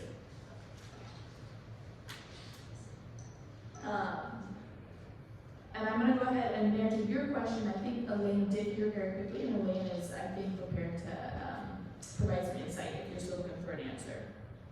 Elaine, can you hear my question? I think you're muted. I can hear you now. I didn't hear the speaker. Oh, can you, so did you hear my question? No, I'm sorry, I did not. Okay, one of the things that I found helpful when I was sort of reconciling the impact over the course of Okay. Yeah. Yeah, I heard that question, I'm sorry, I didn't know it was directed at me. And I've been texting with Nick and is on the line, so Nick, why don't you pop in and address that? Yeah, absolutely. So Nick Popnik, Tiberia Solutions, doing a financial analysis on this plan. We have not updated those sets of tables that show the specific dollar amounts of foregone revenue each year for each taxing district relative to their projected total property tax revenue. That being said, the back of the envelope analysis that you walked through in your comments is exactly right. The level of funding for the urban renewal area over time is roughly half or 60% of what we were previously estimating the foregone revenues to these taxing districts would be. And when you're looking at the fire district as an example, it's going to be about 2% of their total property tax revenue over the duration of the urban renewal area. Thank you. Over the new duration, right, 17 years? Right. Yeah. Yes. Mm-hmm. Okay, thanks.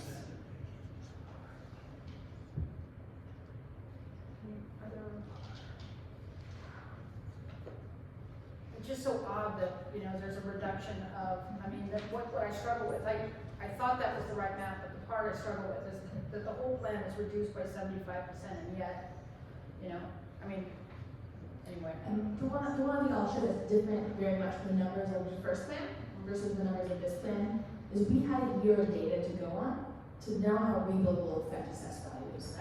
So the first plan anticipated a significantly higher or more quick assessed value increase than what we're seeing on the ground right now. And additional year data will help clarify even more what the pattern is. Thanks. Councilor Phenomena? And also, I want to point out that the other plan went for 30 years. And this will be much reduced in terms of its time span. I think if you go with option 2, it's going to be 20 years to have the same, be able to do the same number of projects. So that means after 20 years, there's a huge boom in all these tax areas for us as far as we make it. Mayor, I just wanted to be time aware. I actually said an alarm on my phone. It's 7 minutes after 9, and I think we'll have to extend the meeting when we get close to 9:30. Yeah, very good. Any more, Councilor Perry Miller?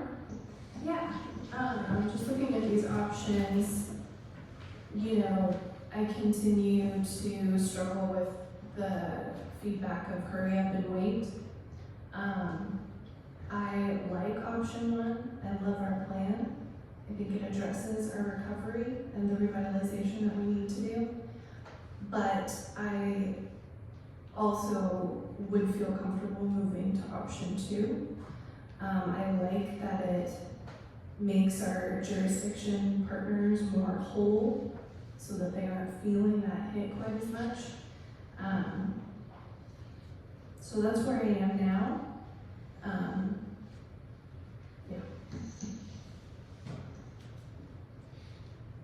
I think I'll just weigh in by saying that, we're looking at the options, the one that makes the most sense. I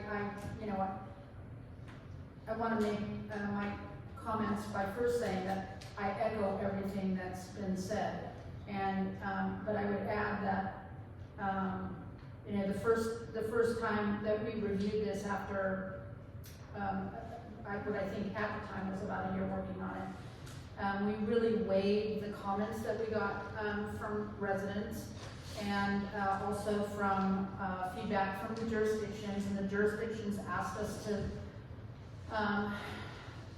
there was some feedback from jurisdictions about moving the Free State to the one that we have in the current plan, and we see that same feedback again. And it actually, moving the goalpost, as it were, a second time is pretty well explained in the county's feedback, which I thought the county did an outstanding job of really, they gave us analysis and they gave us solutions. And I understand from a lot of people's point of view that this feels like a quick process, but It's a process that is designed to give everybody 45 days to give their feedback from the point that we hand them the plan, and then gives us an opportunity to engage in a process that we're about to engage in the process, which is depending on the choice, which is to evaluate all of the feedback we have and either reject it or accept it or modify it should either one or two be the direction that we go in. So I feel like the process, and I just want to say there's a part of me that is a little bit like, I feel this council has done a tremendous lift on this and is very, very informed and did their homework and had very intelligent meetings around this. And so from a standpoint of feeling prepared and ready to take whatever next step they choose to take, I feel like I'm very confident and proud, really, of my colleagues in how well they performed and how well we followed the process. And while our packet was indeed 136 pages, most of it we've gone through several times, so it wasn't 136 new pages. So whatever choice is made, what I would say is that if the vote was split, I would support and vote for option number 2. I would not have supported a different freeze date than what was asked from us originally by the jurisdictions, except that I felt like the county did a really good job of explaining why we should consider the other freeze date, and then provided us with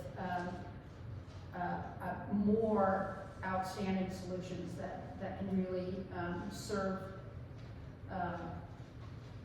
as one of the tools that we're going to need to get through this recovery. The other thing I want to point out, the other thing I want to say is, in reviewing this plan, there's an interesting thing that happened between the first plan and the second plan. One is the first plan was really based on the priorities that we heard from our community about how to recover, literally heard from our community about how to recover, and then the funding was allocated accordingly.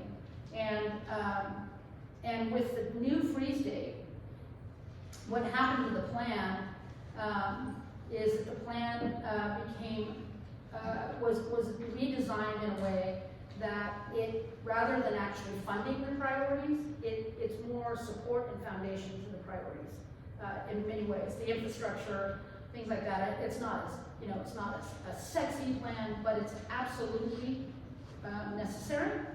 And the interesting aspect of it is at one point in time we had $17 million for affordable housing, which was our priority, and now it's more like $2.1 million or something like that, and it's really that kind of reduction on the housing, for example, is the types of changes that were made to be foundational for the ongoing work. So I feel like we've got a good plan, and it serves a very valuable purpose. And whether or not voters choose this as a means of paying for this foundational plan, the skeleton of our recovery, if you will, the plan sort of exists separate from this financing mechanism in my mind. So for those reasons, I would, for the reasons I stated, because I believe the county gave us excellent solutions and really put their back into providing us with those great suggestions, and because this plan is so foundational for the recovery, and because we're going to have to do that work, no matter what the voters choose, in terms of means of paying for those things. And like my esteemed colleague, Councilor Penamroff, and I think it's been said by more, I just don't see any substantial changes in the course of the future at this point. So for that reason, I would also support option 2, or the vote split, and I got to vote on it, which never know, could happen in this particular scenario. Council Padana, For a motion? are we ready for a motion? Are there any other comments? I just, procedurally, are we going to vote and then go through the feedback from the jurisdictions? No. That was not a question to the audience. So, item 8.2 is for us to discuss the feedback itself and either reject, accept, or modify. Yeah. Should we choose one or two? Correct. Your decision on 8.1 will help inform your decision on 8.2.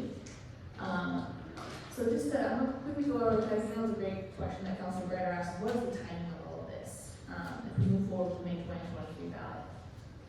So the timing that's on us is that February 24th, we have to submit the ballot.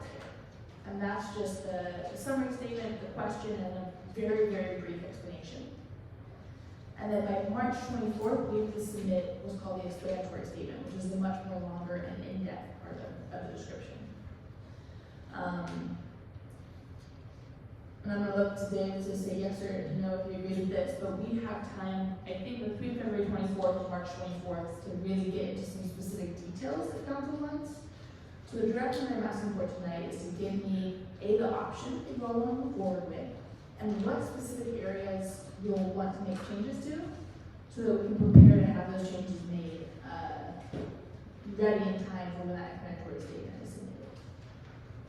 Also, in the memos, you did a graph. Was that the one that you, I think you said, sorry about the graph. I thought it was great, because it was really clear. There's a graph that talks about what free state we choose, what election we choose, and how it impacts the start date. If option 1 or 2 is chosen.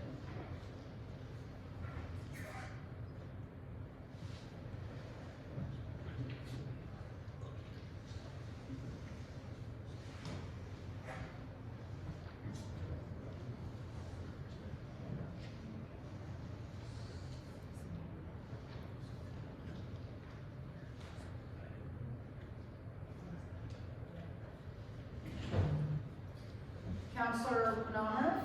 And the adoption of the plan means passing the ordinance. Correct, but I do want to call out Nick or Elaine to answer, because they also let me know 2 items. Is one, we could potentially adopt the plan sooner than before October, if just say clearly in the plan with the implementation date of November. So we can pass, we can adopt ordinance in July and not have the actual implementation date until the October tax roll has been certified. Or we could wait until that tax roll is certified and then adopt the ordinance. But I do want to ask Nick and Mayor, if you don't mind repeating this for me. Nick, are you with us? Yes, I'm here. Thank you, Nick. In your experience with Wilsonville and the other cities that did advisory votes in their urban renewal, In your experience with Wilsonville and the other jurisdictions that advisory vote, that had an advisory vote for urban renewal, up to what point did you all work on changes to the plan before going to the public? up to what point did you all work on changes to the plan before it went to the public?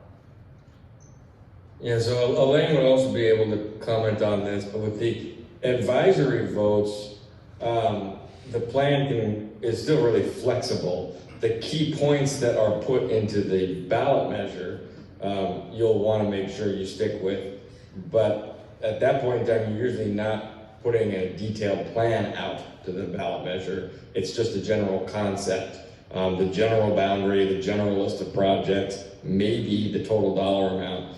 For an advisory vote, there's a lot of flexibility on what level of detail you include. And then anything that's not included in that detail can continue to be refined for as long as you want to. So advisory votes have a lot more flexibility. But if you are going with a fully fledged plan to the ballot measure, then you really don't want to continue to make any other changes other than minor ones. Elaine, if you want to chime in and say, you know, what sort of minor changes you think would be appropriate to conduct in a plan, you know, after you've put it out to the public vote.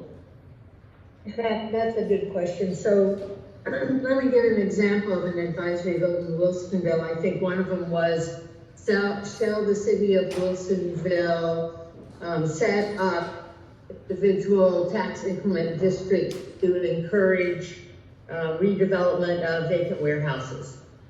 And then, you know, that was the advisory vote. And of course, there was some information given. So the full plans weren't developed then, the concept was there. If you go out for an advisory vote on this, and I think the one thing that you're talking about is maybe removing property, and this is my non-legal opinion, but you know, it's an advisory vote, that if you decide to remove property, I don't think that is any problem, because you're not farming. You know, typically when I talk to lawyers, they say that if you're causing further harm or further fiscal impact, then that would be something that you couldn't change. But removing property, I think you could do that. But again, I'm not an attorney, and neither is Nick.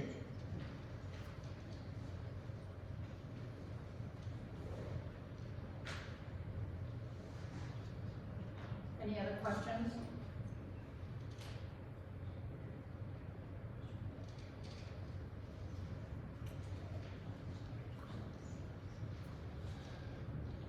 So one thing that we could do is go through each option. I can ask for a motion. If without one, it'll fall to the floor. And when we get to one that somebody wants to make a motion on, I've done it this way, I've done it two ways, so I'm going to offer both opportunities. If I get on to a point where somebody who does want to make a motion and they make a motion, if there's a second, we can do the deliberation and the outcome will be what it is. Or if somebody is already really clear what they want to do, and they can just make, I entertain motions at any time. So, Councilman Almroth? Yeah, I move this council for the option 2. Second. We have a motion and a second that the council moves forward with option 2. Is there any further deliberation? Councilor Clark? I will just say, for the record, that the concerns about Shady Brook are absolutely on the map and in our consciousness, and not going to be forgotten as we go forward in the process. Did you have some, Councilor Mestizo? Yeah, I've just been thinking while we've been talking, you know, how to make my decision between, you know, maybe option 2 or option 4, and you know, a couple of things keep coming to mind. One is, you know, Talon and Phoenix were hit particularly hard by this fire, and so when I'm thinking of communities coming together, you know, I'm thinking of coming together to help those that were, you know, were the victims of the trauma.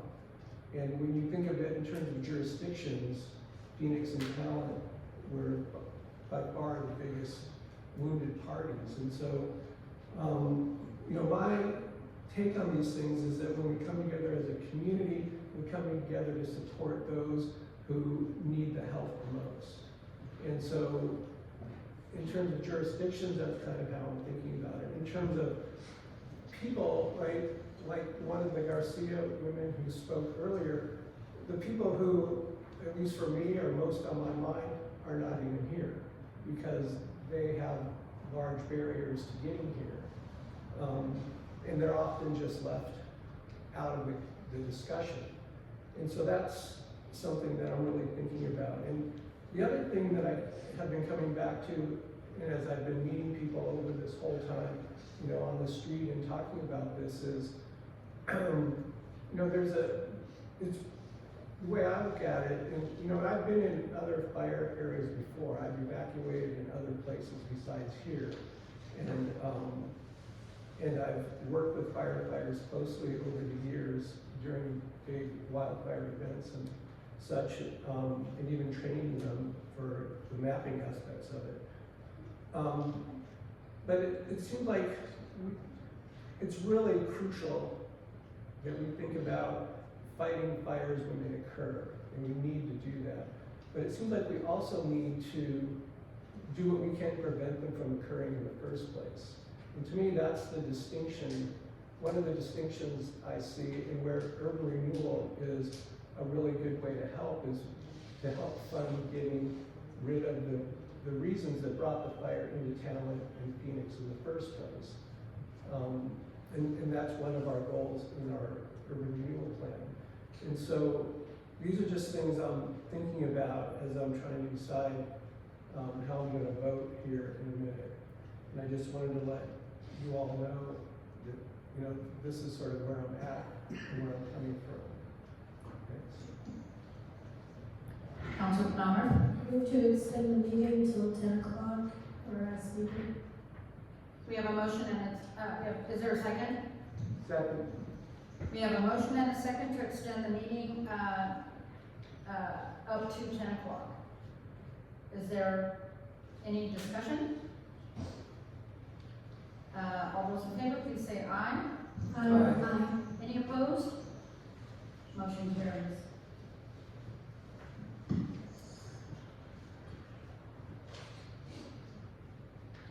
I just want to add, I really appreciate those comments, and I've thought about it as well. In fact, I've talked to representatives from the community, and that is, you know, that is a point that we need to address.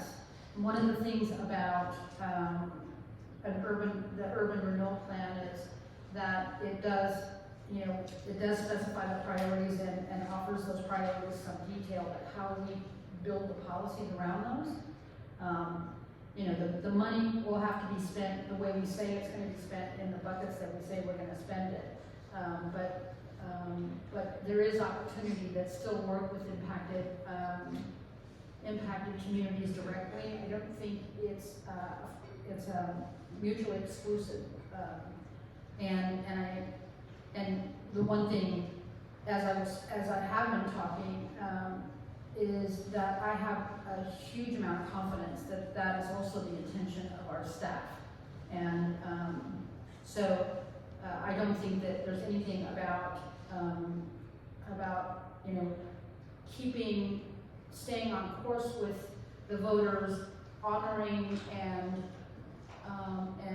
appreciating the support and the solution-oriented feedback that we've gotten from particularly the county, and then looking at ways to manage this even better for the other jurisdictions by delaying the feedback and working with, I think we can do it all in this, it should the voters decide to pass it. Like, I don't think that there's anything that precludes any of that.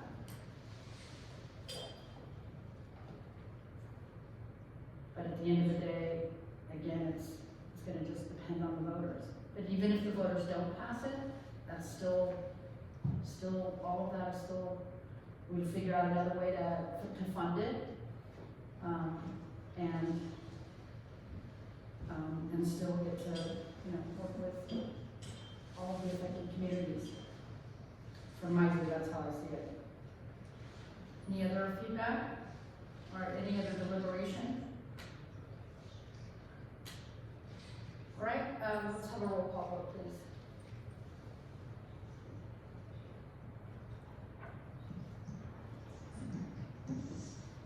Councilor Clark? Yes. Councilor Plummer? Yes. Councilor Greider? Yes. Councilor Prestisa? Yes. Councilor Palmer? Yes. Motion carries.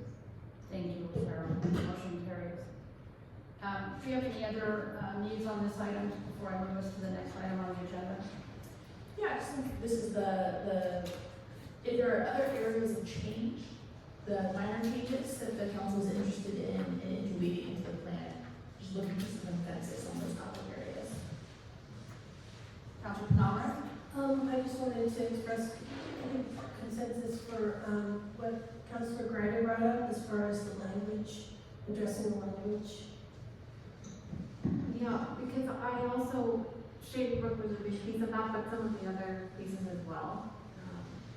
And so specifically, what your timeline would be on one, or how we would discuss that and when. I think my bigger question to council is, do you want to go ahead and start incorporating these draft edits into the plan along with the changes of the Free State? Or should I bring this to the council later on for some deeper discussion?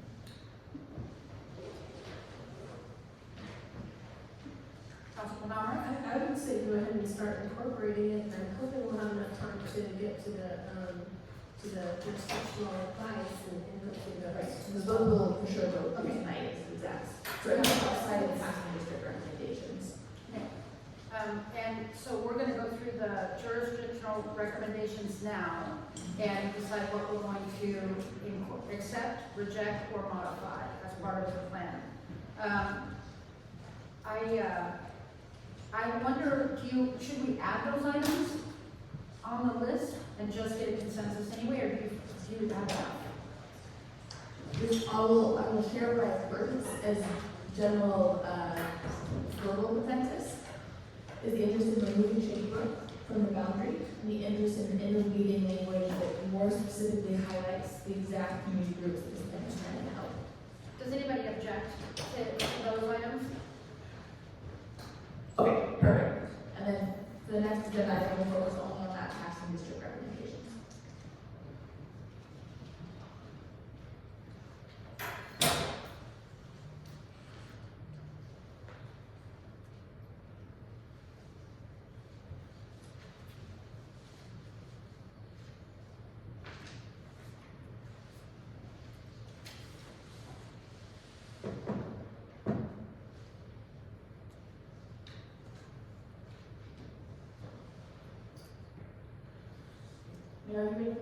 I'm sorry, I thought I had already moved this on.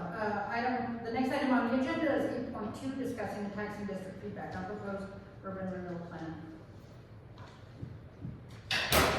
Yeah, so taxing districts gave us very specific feedback and some recommendations. Per ORS statute, we are required to respond to each recommendation that we received. I did make a chart that I'll be taking notes in tonight for how council would like to accept, reject, or modify each line of recommendation. Elaine was going to walk us through this last night, but you have me tonight since Elaine's audio is off, and so she'll yell at me via text if I'm doing it wrong.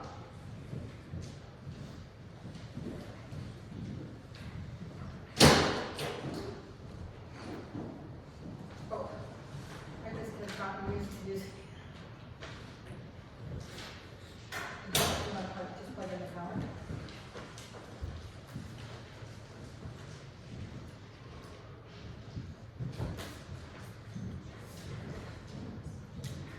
Just quickly, Mayor, if we get to 10 o'clock, are we able to continue and we have to wrap this up in the next 27 minutes? Or we call another meeting. Okay. Point of order, we could also suspend the council rules coming up. That's right, we can.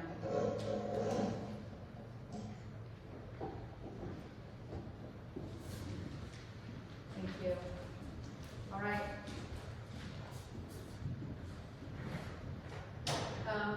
I'll let you get us through the process. Okay, so I will just have it organized in the chart as a jurisdiction by jurisdiction basis. Just to help clarify for folks in the audience, what's in this chart is the specific recommendations made by taxing districts. The letters themselves have a lot more information and context on comments than are just the recommendations. So, first topic before you all is Jackson County delayed implementation of the draft plan for 1 year. Councilor Penamara? Yeah, I think that pretty much says option 2.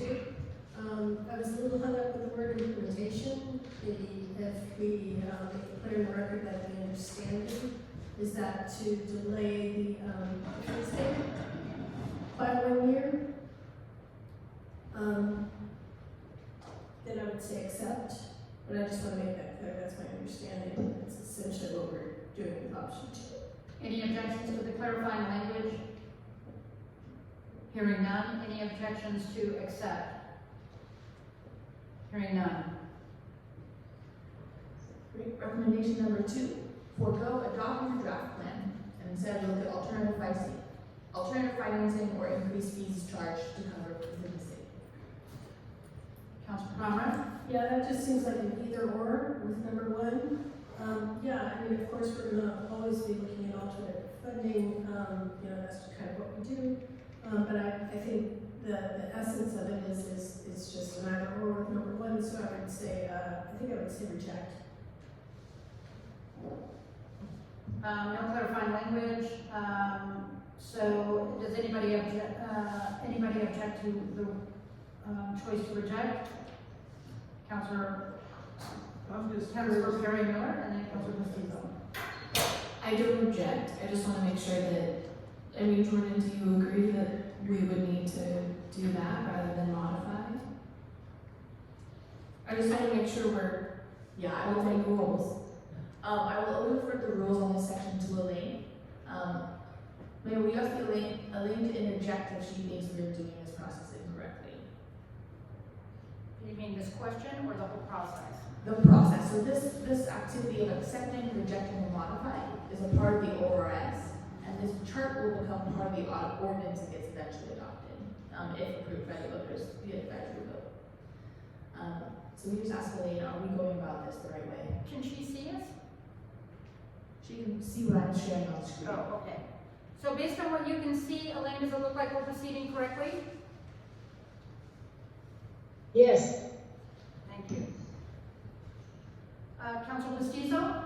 Well, my question was the same, just wondering if modified was more of an option in this case. I guess just not being clear how modified would apply in this case. My recommendation would be go with that which has most clarity, and to me the reject is a very clear response to the recommendation. I don't think, I would just add that rejecting it precludes us from exploring alternative financing, which we've been doing since September 9th. Okay. Jordan, let me read. Yeah. Recommendation number 3, remove public projects that could, should be performed by private developers in the draft plan.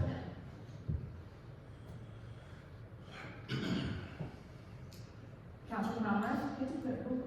Yeah. So here, I think there might be a modify, but I'm not sure. And that would be,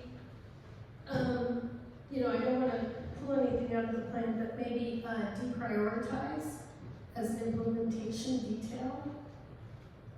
So I guess that if by this argument, I'm fine if people disagree, because it really is about clarity. Because they say remove public projects that should be performed by private developers, and I would say deprioritize instead of the word remove as part of the implementation. But if that's really lacking in clarity, I'm open to another way.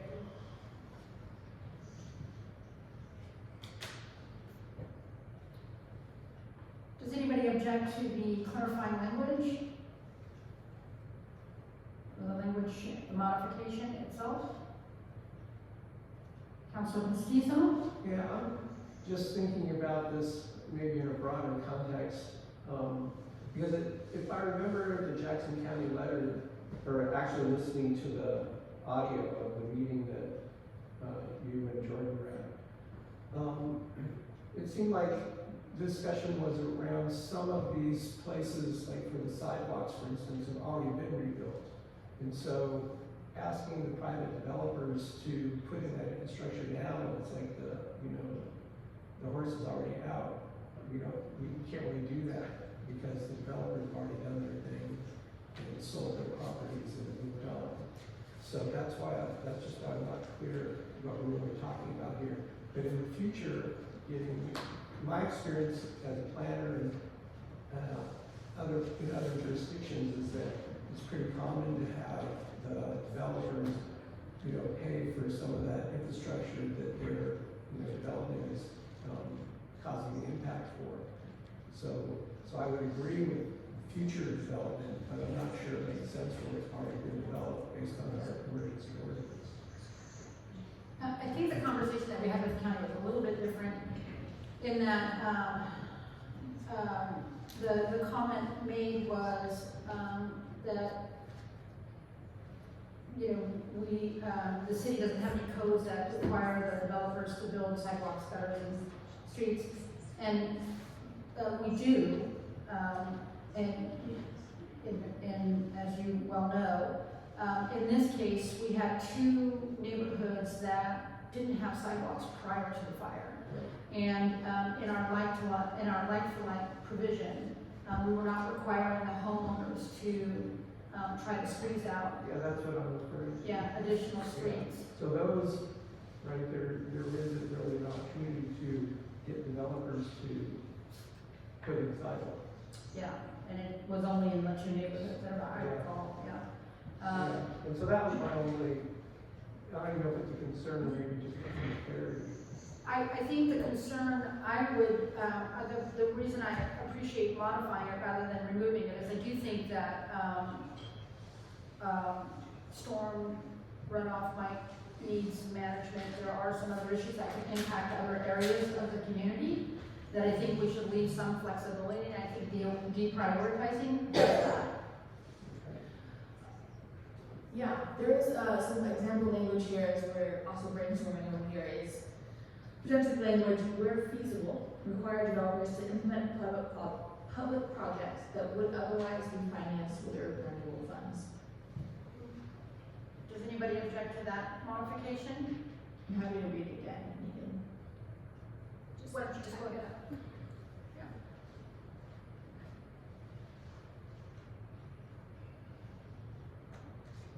Sorry, tech difficulties today.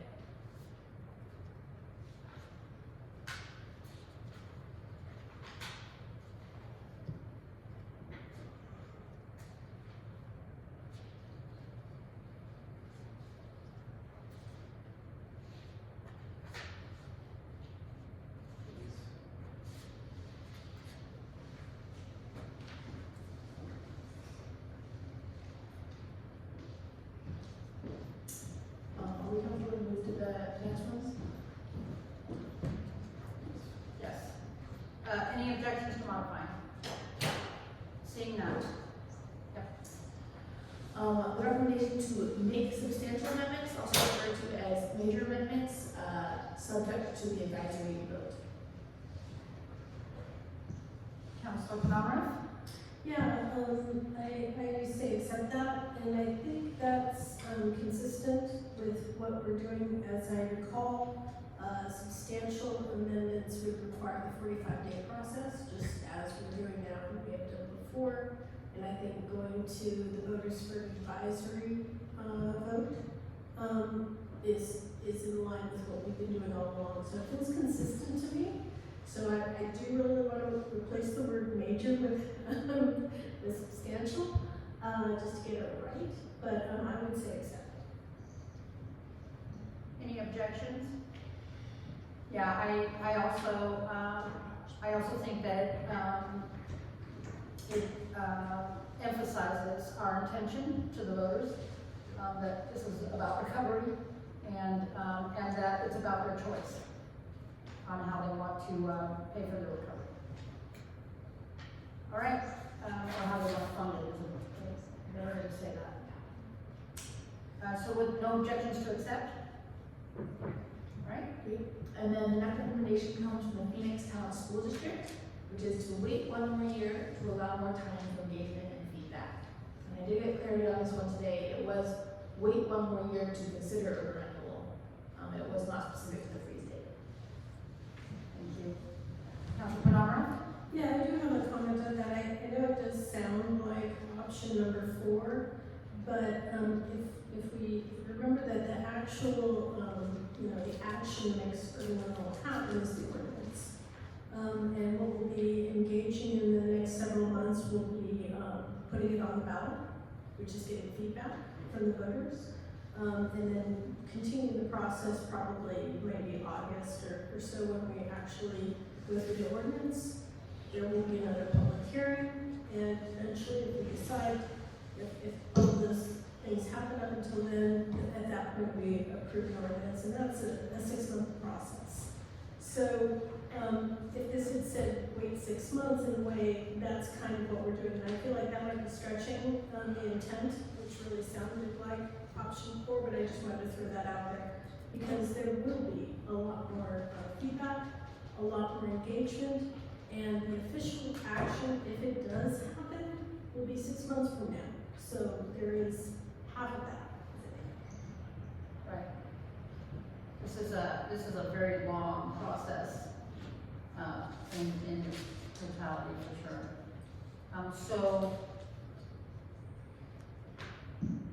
So that's an attempt not to reject and modify instead, but I don't know if it works for me. I just think it's not the intention of the school district. I don't think I think their intention is clear that they were looking for not even any consideration of an urban rule for at least another year. That's what I got from the letter as well. I appreciate that. And I wish that I think the effort and intention behind that is great, but I think their meaning is even sending it to a vote now. So I don't want to frustrate them by interpreting that correctly. I would suggest it probably will offer some relief though to understand that the process is much bigger and much longer than most people anticipate. So it's worth saying for sure. Yes. So I'm hearing a rejection now. Yeah. Any objections? That's what I'm hearing as well. Any objections to that? Not an objection, I also originally read it the way that Councilor Panomaroff read it, but with that clarification, I think that we have to reject. The next recommendation is from Jackson County Library Services. And I will say that both the Phoenix Township District and Jackson County, they were less explicit in their recommendations in the other letters, so part of the word issues might come from my summarizing. The Library Services wrote to us in support of the draft plan, and so I took that as a recommendation to implement the draft plan. So just to clarify that statement here today. So did you take that as specifically implementing the plan that was provided or implement a draft plan? To be on the safe side, I would recommend modify, implement the plan with changes of the state. Okay. Councilor Clark? Sure, yeah, that's what I was going to suggest. Modify with amendments as discussed, including the delayed freeze date.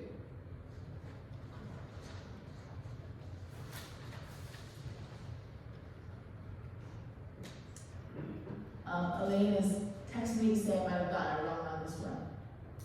She's saying that my statement is not the recommendation. It was not a recommendation. It was just a letter of support for the open renewal efforts. So this row may be able to be removed. And just to clarify for you all, this goes with the ordinance itself. So I will have a chance to bring this chart back to Elaine to have her correct. We can make any changes in the future. But this just helps us guide and just save the public how changes are being made to the plan for now. So you're removing this one? I'm putting an asterisk in this one to check the lane later. Okay, thank you. Actually, could we just ask Elaine to speak up if she has a recommendation on the modify? Elaine, do you have a recommendation on the modify of this Jackson County Library recommendation? No, I think what you put is fine. I just agreed that it should be modified, and I think what you put works. Very good, thank you. All right, the next set of recommendations come from Jackson County Fire District 5. Their first bullet point recommendation was, before taking action, consider the adverse effects that the plan will have on funding for fire services and of the identified areas in which the plan is inconsistent with legal requirements. Council Clark? Yeah, I feel like we can accept that. We did consider the impacts on all of the districts as a part of the process, and we have legal counsel, and we will have legal counsel review the comments provided, so I feel like we can accept that one. Councilor Penamara? Yeah, I agree with Councilor Clark. I interpreted before taking action, meaning the true action, which is voting on the ordinance. So that's how I interpreted that. With that understanding, yeah, I agree with what Councilor Clark said. Yeah.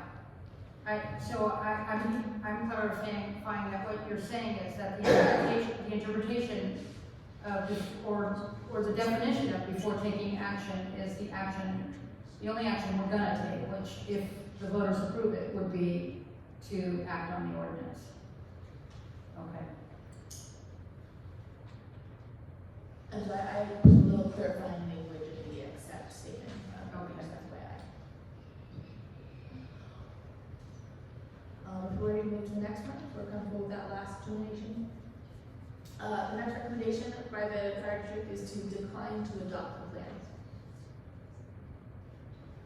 Councilor Clark? I think we're rejecting that.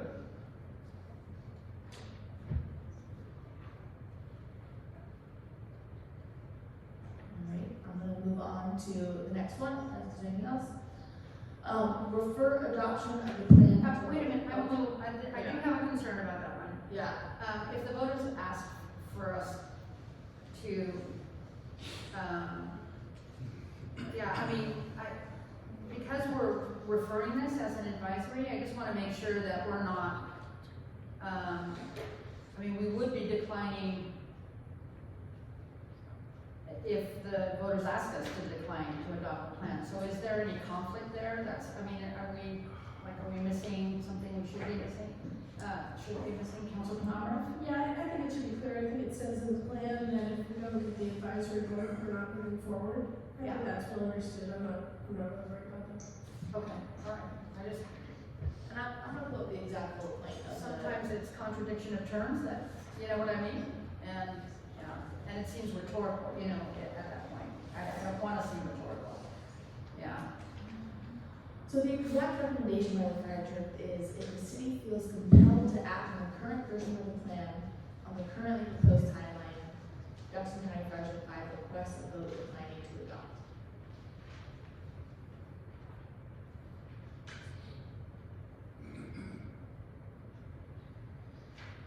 Well. Yeah, Councilman Harry Miller? It seems like that's more of a request to the voters than to us. Because it even says if the city chooses to move forward, we won't move on, but sorry. Am I misreading that? I would interpret what they state to be on the safe side as their recommendation for how you vote on the ordinance implementing it, if you were to consider an ordinance to implement the plan. Say that one more time, I'm sorry. I would take the line item that says vote against it to refer to the ordinance adopting the plan. So the point at which we would be taking action. Yeah. This applies to that. And so, we would have to reject it in the event that the voters ask us to. And you will not be considering an ordinance if the voters do not approve it. Yeah, so rejecting is the right, okay. Okay, the next recommendation is to refer adoption of the plan to voters. Councilman Mauer? Yeah, I just want to get all technical here. So what we're asking, we're doing an advisory vote prior to adopting the ordinance, which is different from a referral, which is after you adopt the ordinance. So I would like to modify this, unless you think they meant advisory. I would like to modify this and modify it with the exact language that came from Jackson County in their fourth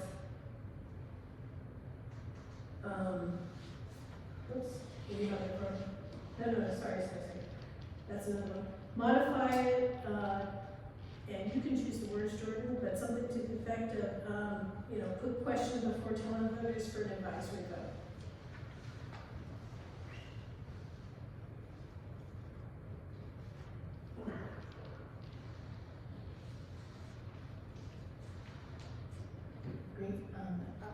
Prior to, just so it's understood, we're not going to do another vote after.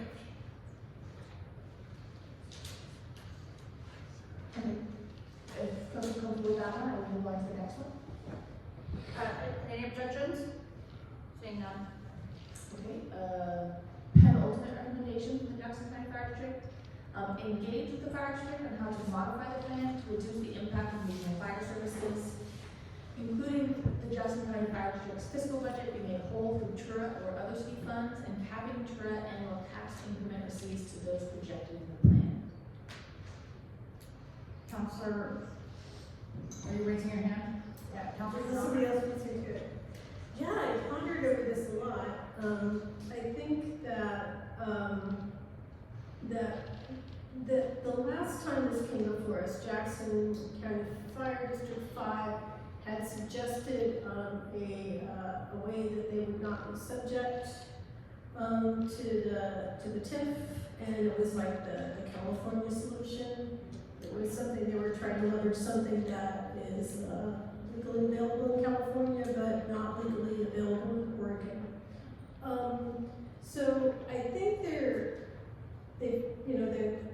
are like other mechanisms outside of the urban renewal process, and I'm thinking that if they're just asking us to speak with them about possibilities, if we were to take out the phrase "to modify the plan," so if it read something like this: engage with the fire department on how to reduce the impact on regional fire services, including blah, blah, blah, the rest of it.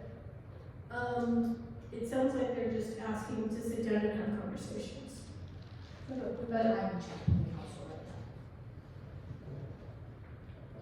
now. I move to extend the meeting to 10:15. So, I move to relax the council rules. Is there a motion to relax the council rules? Is there a second? Second. You have a motion and a second. Any discussion? All those in favor? Any opposed? Motion carries. So, second motion? I move to extend the meeting to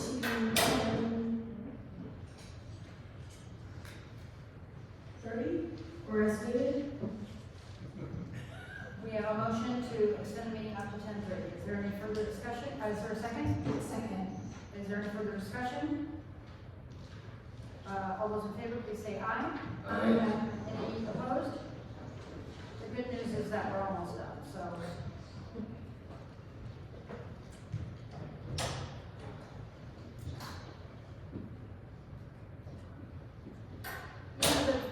The challenge I have with it is it seems like 3 different things they're asking here. And like, I don't have any heartburn about capping the TURA annual tax increment receipts to those projected in the plan. But by rejecting the part where we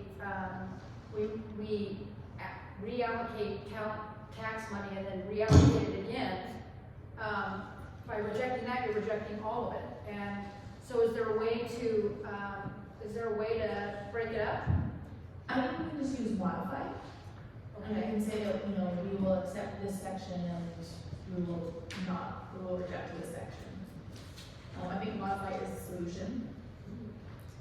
I do want to check on that final part of it, the capping TURA annual tax increment receipts to those projected. I don't think that's actually possible with urban renewal, but I'd like to check with Elaine.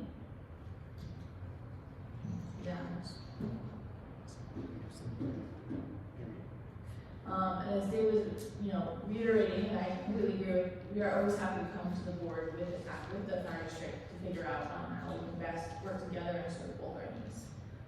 Which, which I agree with as well, right? So it's three themes here. There's you know, sitting with the board, and then there's finding ways to make their budget whole is the second thing, and then capping is the third thing. To me, there's three different asks here. Councilor Palmer? If you could combine the first and the second one, sit with the board, you know, with the goal of trying to figure out how to make it easier on them. We're a partner on projects. Oh, you were talking about, okay. No, I mean, is that what you mean by? Well, reducing the impact, right? Helping them to fulfill their mission in some way. I guess you had sitting down with them without, you know, a subject of discussion, so I was trying to put the second one as the subject of discussion. That's all I was doing. Yeah, gotcha. I think I'm inclined to go with what you're, I mean, it's not my choice alone, but I think what you were saying is on the right track. So I have some language up on the board behind you all saying modifying being we're accepting the part of engaging with the fire district to reduce. To explore reducing impacts, but I don't know if we'll come to an agreement.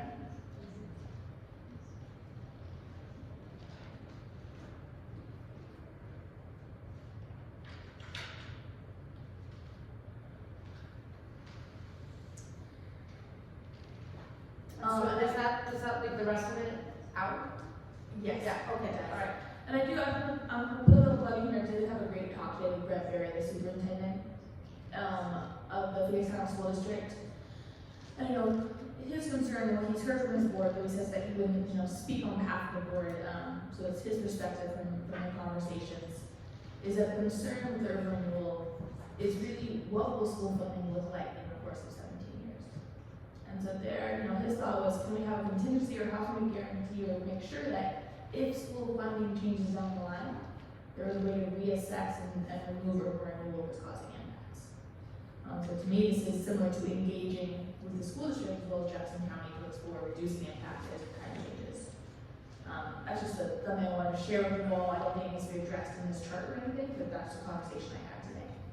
I do want to make a comment about that. I mean, that is probably what every urban renewal and school district, an associated school district is facing in terms of a possibility, I guess. It's never in history happened so far, and I don't know. I would really want to defer to Elaine to kind of, to ask how that would actually look, you know? Yeah, I think it's a conversation we can have down the line. I do know urban renewal submits the annual report of the tax revenues received and where they were allocated from. So that's always a good annual time to check in and say, that seems fair. Hey, tax districts, how you doing? We're recognizing this as the impact. Certainly a fair ask. Yeah. Councilor Palmer? Yeah, and just recall that any year that we feel that, you know, we can cut back any year we want to. Yeah. All right, if everyone's comfortable, I will move to the final recommendation from Fire District 5. And that is to require any extension of the duration or maximum indefiniteness of the plan to require approval by voters. Councilor Palmer? Yeah, I'd like to modify this, just basically replace it with the wording from the county on their fourth recommendation, where we said make substantial amendments to the plan subject to advisory vote. I think that's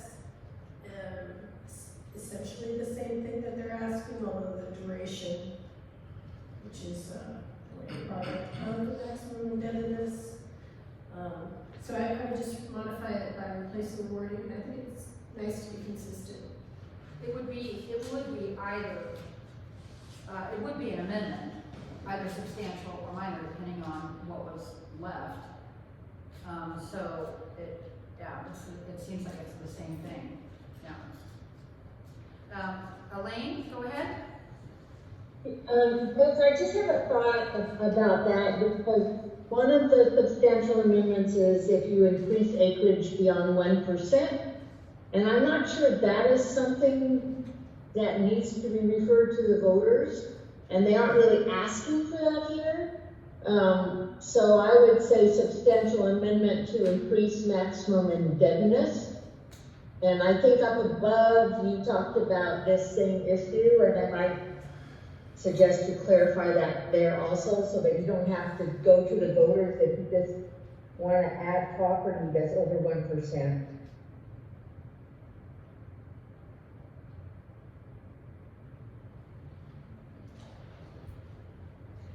Would council like to take that recommendation? Councilor Nana? So, but we would still have to go through the 45-day process, right? For over 1%, right? I guess I was just looking for that kind of consistency, but it sounds like it's a very different animal in Orleans mind, that it's much less of a big deal to add property. Yeah, if it doesn't, I mean, I'm hearing by putting the language specific to maximum indebtedness, it's like, unless it, I mean, in the event that it impacts the financial resources is when we want to send it to the voters. But if there is no impact to the financial resources, in other words, associated impact to the other jurisdictions as well, to not put us in that scenario where we need to refer to the voters. Did I understand that correct, Elaine? Yes, that's correct. Okay. And let you all know, 1% is about 1.9 acres. Yeah. Councilor Mestizo, did you saw that hand? I think I answered my question myself. Wow. This late at night. I know, it's hard. Brilliant. Councilor Penalmer? So if we're going to change the wording of the county's number 4 from major amendments to substantial amendments to increase maximum indebtedness, I think that was Elaine's recommendation. Is it still an accept or is it a modify? So if we change the language in the Jackson County language from, It's up there now. yeah, it's up there now. Can you see it? Yes. Then is that an accept or modify? I mean, I think we'll just say either way, just to change it to modify. Yeah. Is that all of them? That is all of them. You want a motion to accept these changes? Yes, please. Are there any other questions or comments on the process or the questions? Hearing none, I'll entertain a motion. Councilor Penalmer. I move to accept the council's determinations in responding to the recommendations of the jurisdictions. Second. I have a motion and a second to, is that written down? I put it in the chat. Can I look at the chat? Can I drive here? You did, oh. No. Don't do that. Okay, so please state your motion for me, if you would, please.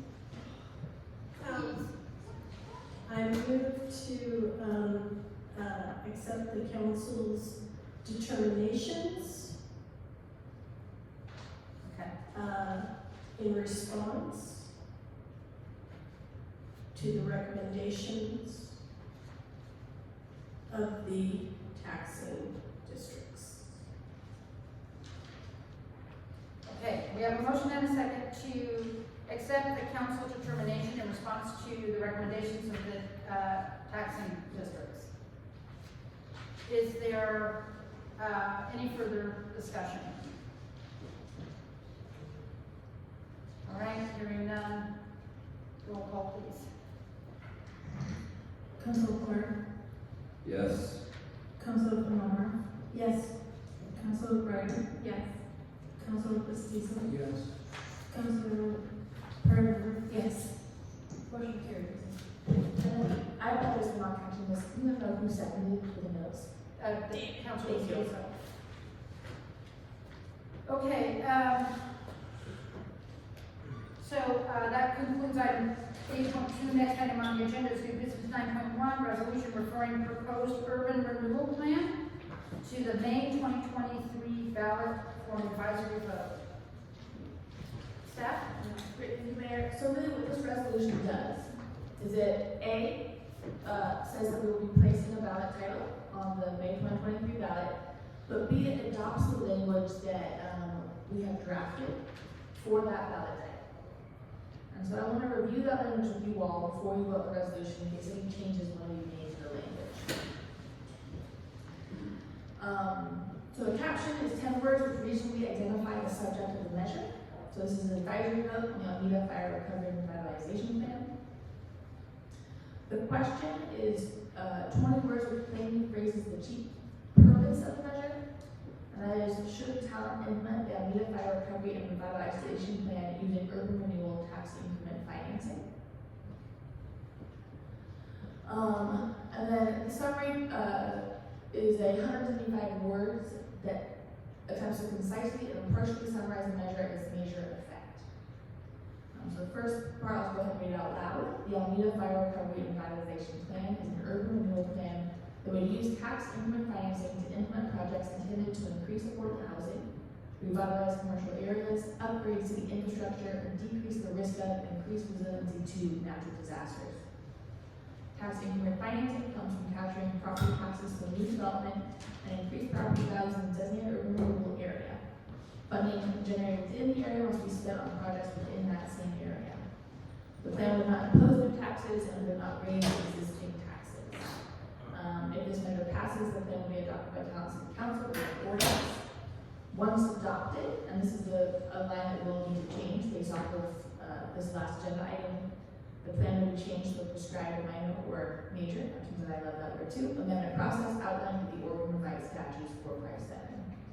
If it fails, City Council will not consider an adoption.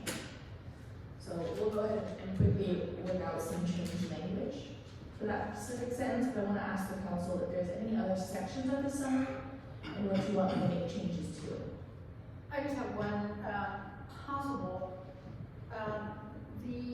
One of the things that I like about this, and then also feel like use maybe some refinement, is that this, especially in the question section, it makes it clear that this is a plan that we're asking for financing to pay for, and I'm wondering if we can kind of emphasize that a little bit more by saying that Alameda, in the summary part, the Alameda Fire Recovery and Revitalization is a fire recovery plan,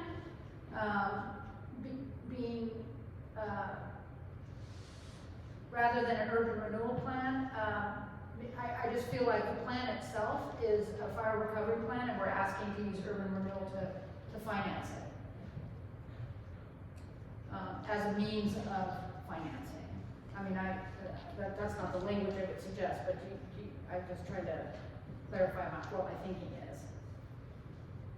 Again, I think we're at a place where that plan can be, if the voters choose not to finance it with urban renewal, we can look at the other options. But it makes it clear that the plan is what will be carried forward. Great, so the mayor's change would be the Alameda Fire Recovery and Revitalization Plan is a fire recovery plan that uses urban renewal financing, parentheses, tax increment financing, to implement projects intended to increase affordable housing, revitalize commercial areas, etc. Does that get to the point, everybody? I think so. Yeah, and I also would say, it makes that distinction where people go all crazy and they say it isn't like that we're using a different project at ORS. Yeah. I think that makes that distinction.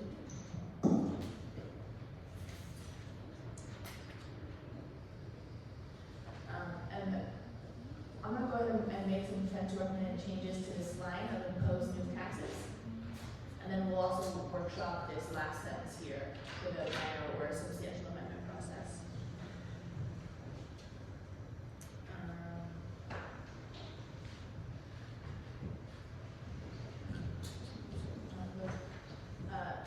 recommendation that Dave's making here is to say, the city of Talent, to help make that clarification we heard in the public comment. The plan would not impose new city of Talent taxes and would not raise existing city of Talent taxes. Oh, that didn't work.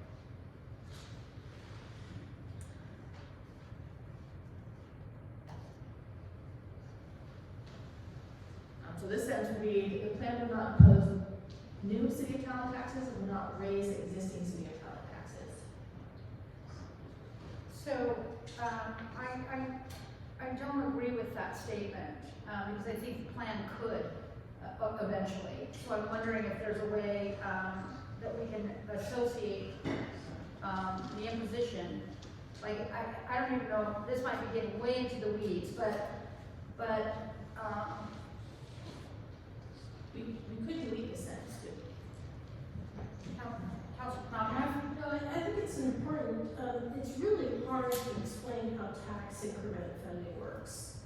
And I think one thing that people do need to understand is their property bills will not change as a result of this. And I think the statement as it was originally, without the city of Talent, makes that clear. And I think it's true and accurate. But I also suspect that this has been maybe on the ballot before, urban renewal, and that maybe if you're pulling good stuff that's. I literally plagiarized from Wilsonville and Tigard and the Elaine's assistance. And I think Elaine had her hand up as well to share. Elaine? Yes? Did you have your hand up? Oh, I had it up and I took it down because I thought somebody was, I saw the word substantial in some typing, so I thought maybe somebody had found. I just wanted the word major amendment changed to substantial amendment. Yeah, that's in the third paragraph. Yeah. And the sentence about the plan would not impose new taxes and would not raise existing taxes. I'm wondering whether you just say something like urban renewal is not a new property tax? And does not raise existing taxes. Yeah, I mean, I want to leave the council in a position that if they don't choose this financing, it's not the same as not choosing the plan. Not. So this change would replace the And I assume Jordan had this reviewed by legal counsel, but I would want to make sure legal counsel reviewed, approved this summary. We're not. Oh, that would be a typo. Let's talk about the, Is not a new tax. Tax. So FYI, for everyone understanding, since I'm not able to word right now, this would remove this sentence. It would remove the plan will not impose new taxes, will not raise existing taxes, and instead say urban renewal is not a new property tax and does not raise existing taxes. Great, and the last thing I want to make sure that we clarify is this sentence here, and this was kind of a recommendation of the county to be really clear about what can and can't change and how. Once adopted, the plan may be changed to prescribe minor or substantial major matter process outlined in Oregon Revised Statute 457. Any changes to maximum indebtedness will be brought for an advisory vote. Any proposed changes? The only thing I have to check is making sure we're not hitting that word limit. But I do have to post, so that's next year.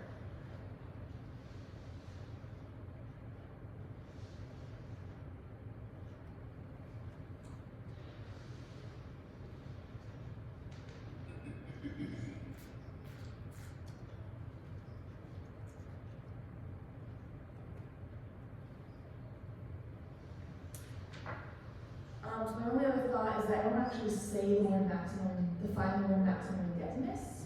I mean, we'll clarify that in the explanatory statement, which is much longer, so do you think it's okay to have it in the summary statement? Okay. Okay, so if you all don't mind, I'm gonna do a quick word check on the slide here, just to make sure we're not above our limit, word count limit.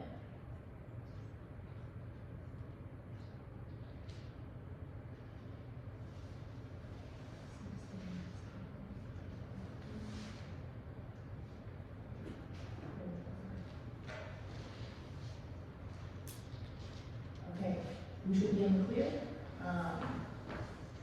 We should go with 175. Okay, so to be clear that now that we voted on this resolution, it would be with this revised, changed summary. Do you need a motion to accept as amended? I would love that. Okay. Any other questions or comments? I'll entertain a motion. Anybody want to take a stab at this? Councilman Palmer? I move to accept the resolution as amended. Second. We have a motion and a second to accept the resolution as amended. Is there any further discussion? Seeing none, all those in favor? No, let's do a roll call. I just want to make sure that I roll call this out. Councilor Craig? Yes. Councilor Palmer? Yes. Councilor Greider? Yes. Councilor Christensen? Yes. Councilor Perrone? Yes. Motion's carried. Thank you. Okay, so the next item on the agenda is 9.2 Bear Creek Steering Committee feedback. Did I miss something? I would request that the council motions for the approval of the resolution, allowing me to put on the ballot title on behalf of the city. Very good. And so will you remind me the number of this resolution?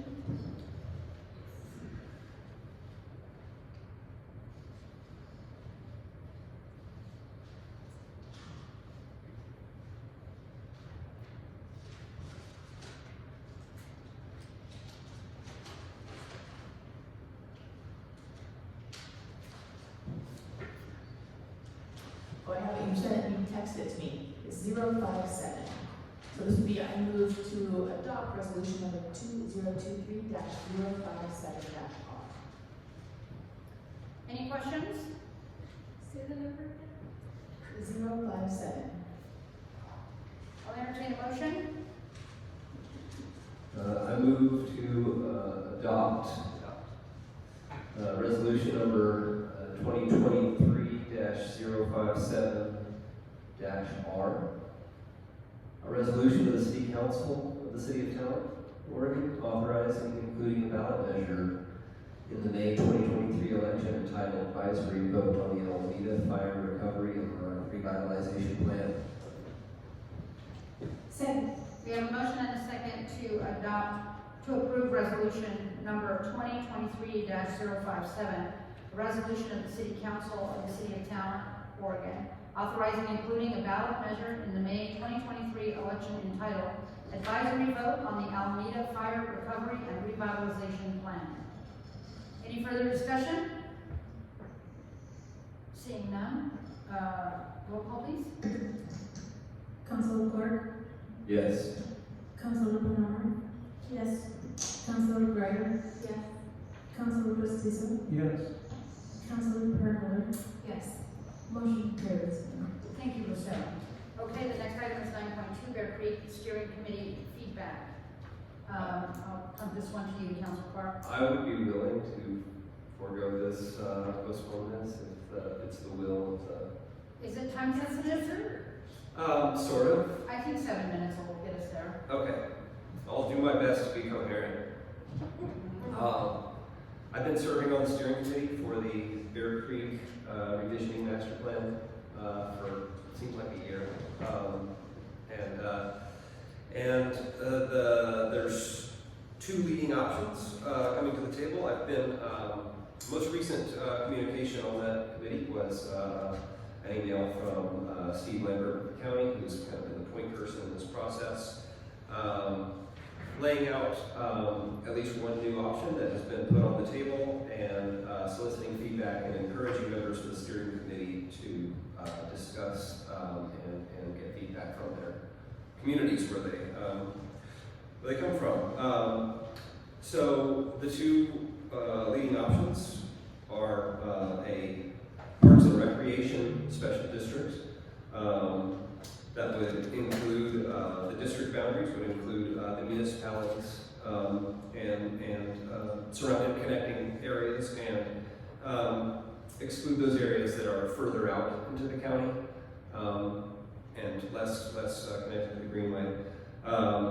So Parks and Rec Special District, in which it would be governed by a board that would be elected. Those could be at large, or those could be zoned into districts with a seat per district.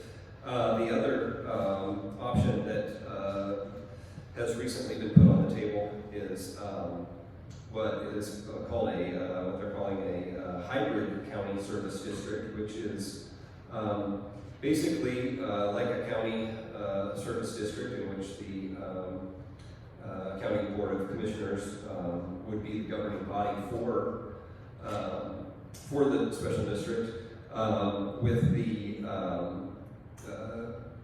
built into it that an intergovernmental agency comprised of appointed members from the various municipalities would govern the day-to-day operations of the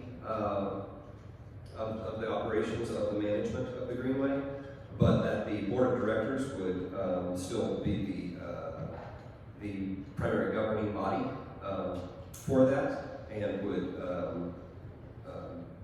form the budget committee, which could include other representatives as well. But so those are the two options on the table.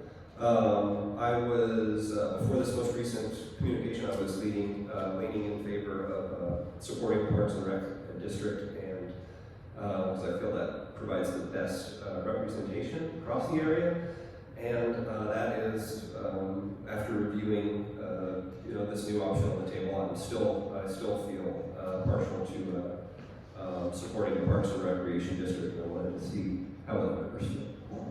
Do you have a question, Councilor Penamara? Yeah, I think I'm assuming that the appointed members are appointed by the county board of commissioners. I believe the way it's written out is that the appointed members would be appointed by the municipalities from which they come. And okay, so the list of would include the county, Medford, Central Point, Phoenix, Talent, Ashland, and ODOT. So 1, 2, 3, 4, 5, 6, 7 entities. So as our liaison, you would be able to make the recommendation, as our appointed liaison to that committee, would be able to make a recommendation. And but what I had suggested is if he wanted to get concurrence from the council, we all can do that at any time when we go to our different assignments on your recommendation. So you're making can you tell us what recommendation you would want to be making? I would be recommending that we move forward with a Parks and Recreation Special District, and not only do I think that's the best fit for the need, I think that this is a concept that would have to pass the voters within that special district. My hunch is that would have a better chance of being approved. Councilor Perry Miller?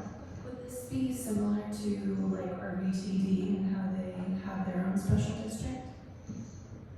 I believe it would be similar, and I couldn't comment on how it would be different, but it's a similar concept with a governing board that's elected. Any other questions or comments? I've been following the communications that you've been sending out on it. Thank you for that. Councilor Penamara and then Perry Miller. No, I just say I agree. Parks and Recreation Special District. I think that's the best. Councilor Perry Miller. I feel like I don't fully understand the difference between the two options, but I trust your judgment. Well, it is kind of a complicated thing, and I hesitated to squeeze it into this tight space, but you will be hearing more about this process as it moves forward. So when will you be making your recommendation? Maybe tomorrow? Okay. Yeah. Any objections? So you have consensus? Okay, great, thank you. All right, it's 10:29. If there's nothing else, I'll go ahead and adjourn us. All right, thank you. Yep. Control.